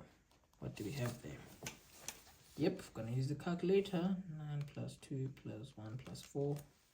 That's 0.16. There you go. That's 11.1. That's 11.2.1. 11.2.2. They say here, calculate the probability that the learner will buy at least 2 of the 3. So buying at least 2 of the 3 means you have to add 1, 2, 3, 4 sections. You see, because this is at most 3, this is at most 2, at most 2, at most 2. So if they're going to say, no, if they say at least 3, it means this is 2, 2, 2, and then this is 3. So these 3 qualify. So hitting that, we're going to have 3, 7, 8, 9, and 10. So that's going to be 0.1. Very easy questions here. They say calculate the probability that the learner would not buy any of these 3 items. Not buying any of these 3, it means 1 subtracting all these probabilities. So we know this is already 1. 0.1, right? And then minus 0.9 minus 0.2, and then minus 0.04. So let's see what that is. 1 minus 0.1, 0.09 minus 0.2 minus 0.04 equals to 0.57. That's the probability that they do not buy any of these items. So 11.3 though is with, it's also very easy questions. Yeah, they tried to make this paper as doable as possible. That's the honest truth. Usually May June papers are hard. I actually forgot that. Usually June papers are hard, but now, 7 guitar players, each with a different name, participate in a concert. In how many different ways can the names of the guitar players be listed one below the other in a program? This is as easy as it gets, 7 factorial ways. Yeah, I don't even know if I should get into that, but I really shouldn't. It's too condescending. But the idea is there are 7 slots. Look at me getting into it. There are 7 slots, right? For the first position, there's 7 options. Once one person sits here, or once one person is placed here, there's 6 left for the next one, and then 5, and then 4. Going onwards. then you multiply all those. You see, that's 7 factorial. 7 factorial in your calculator, 7 shift, then this button, that's 5040 ways that they can be arranged. Very interesting. 11.3.2 says, after the performance, the guitar players wait backstage. There is a bench with only room for 4 to sit on. Then it says, what will be the probability that the 4 guitar players will be sitting in alphabetical order from left to right? Well, what we know is there are 4 seats in total, right? 1, 2, 3, 4 seats in total. Of these 4 seats, this first seat, there's 7 options. Once one person sits here, there's only 6 options for the next one. Once another one sits here, there's only 5 options for the next one. Once another one sits here, there's only 4 options for this one, you see. So these are the total number of ways that the bench can be set on, right? This is the total number of ways. However, the probability that these people will sit in alphabetical order from left to right, there's just one chance of that happening, you see. So one chance of that happening, because you can only be in alphabetical order once. You cannot be in alphabetical order more than once, you see, because they said here they have different names, etc. So you don't wanna overthink it. There's only one way that they can be sitting in alphabetical order. So yeah, what is the probability that the guitar players will be sitting in alphabetical order from left to right? Yeah, there's only one way. I'm actually thinking to myself, why is this a 3-mark question? Anyways, 11.3.3. During the performance, the 7 guitar players sit in a line on stage. 4 guitar players are female and 3 are male. In how many different ways can they be seated if the males may not sit next to each other? In a situation like this, all you do is you visualize those 7 seats. And then, if the males are not going to sit next to each other, this has to be female, female, female, and female. And then male, male, and male. So what you do is, on the female side, this first position, right, when all the females are still standing up, there's 4 options that can sit here. Once one female sits here, there's 3 options that can sit here. Once one of them sits here, there's 2 options. Once the one sits here, there's 1 left. Of the male people, of the male guitarists, when all 3 are standing up, there are 3 options here. Once one sits here, there's 2 there. Once there's 1 person that is set here, there's only 1 option for the last one, you see. So these are the ways that all these people can be seated if the males are not supposed to sit next to each other. So, wait, may not sit near, yeah, 4 times 3 times 3 times 2 times 2 times 1 times 1, meh, it's 144 ways, you see. So, question 11 did not take 15 minutes, I doubt. Question 11 took, I think, yeah, way less, probably 10 minutes maximum or less, because it was really quite an easy last question. The only thing that did throw me off in this entire paper was question what? This question 10 here. You know, it just doesn't make sense. So I may come back to it later, I may not, but all I can say is this question was just strange. Something is off here, but it's all good. That's the entire paper. As mentioned already, right, all that we have been discussing, all the ways to answer all these questions, your best bet is to sign up for the online courses. You see, courses.brightyoung, my handwriting, brains.co.za. If you need a discount code, hit me up. I will happily be able to provide that for you. But for now, that's all. I'll catch you in the next video. Peace.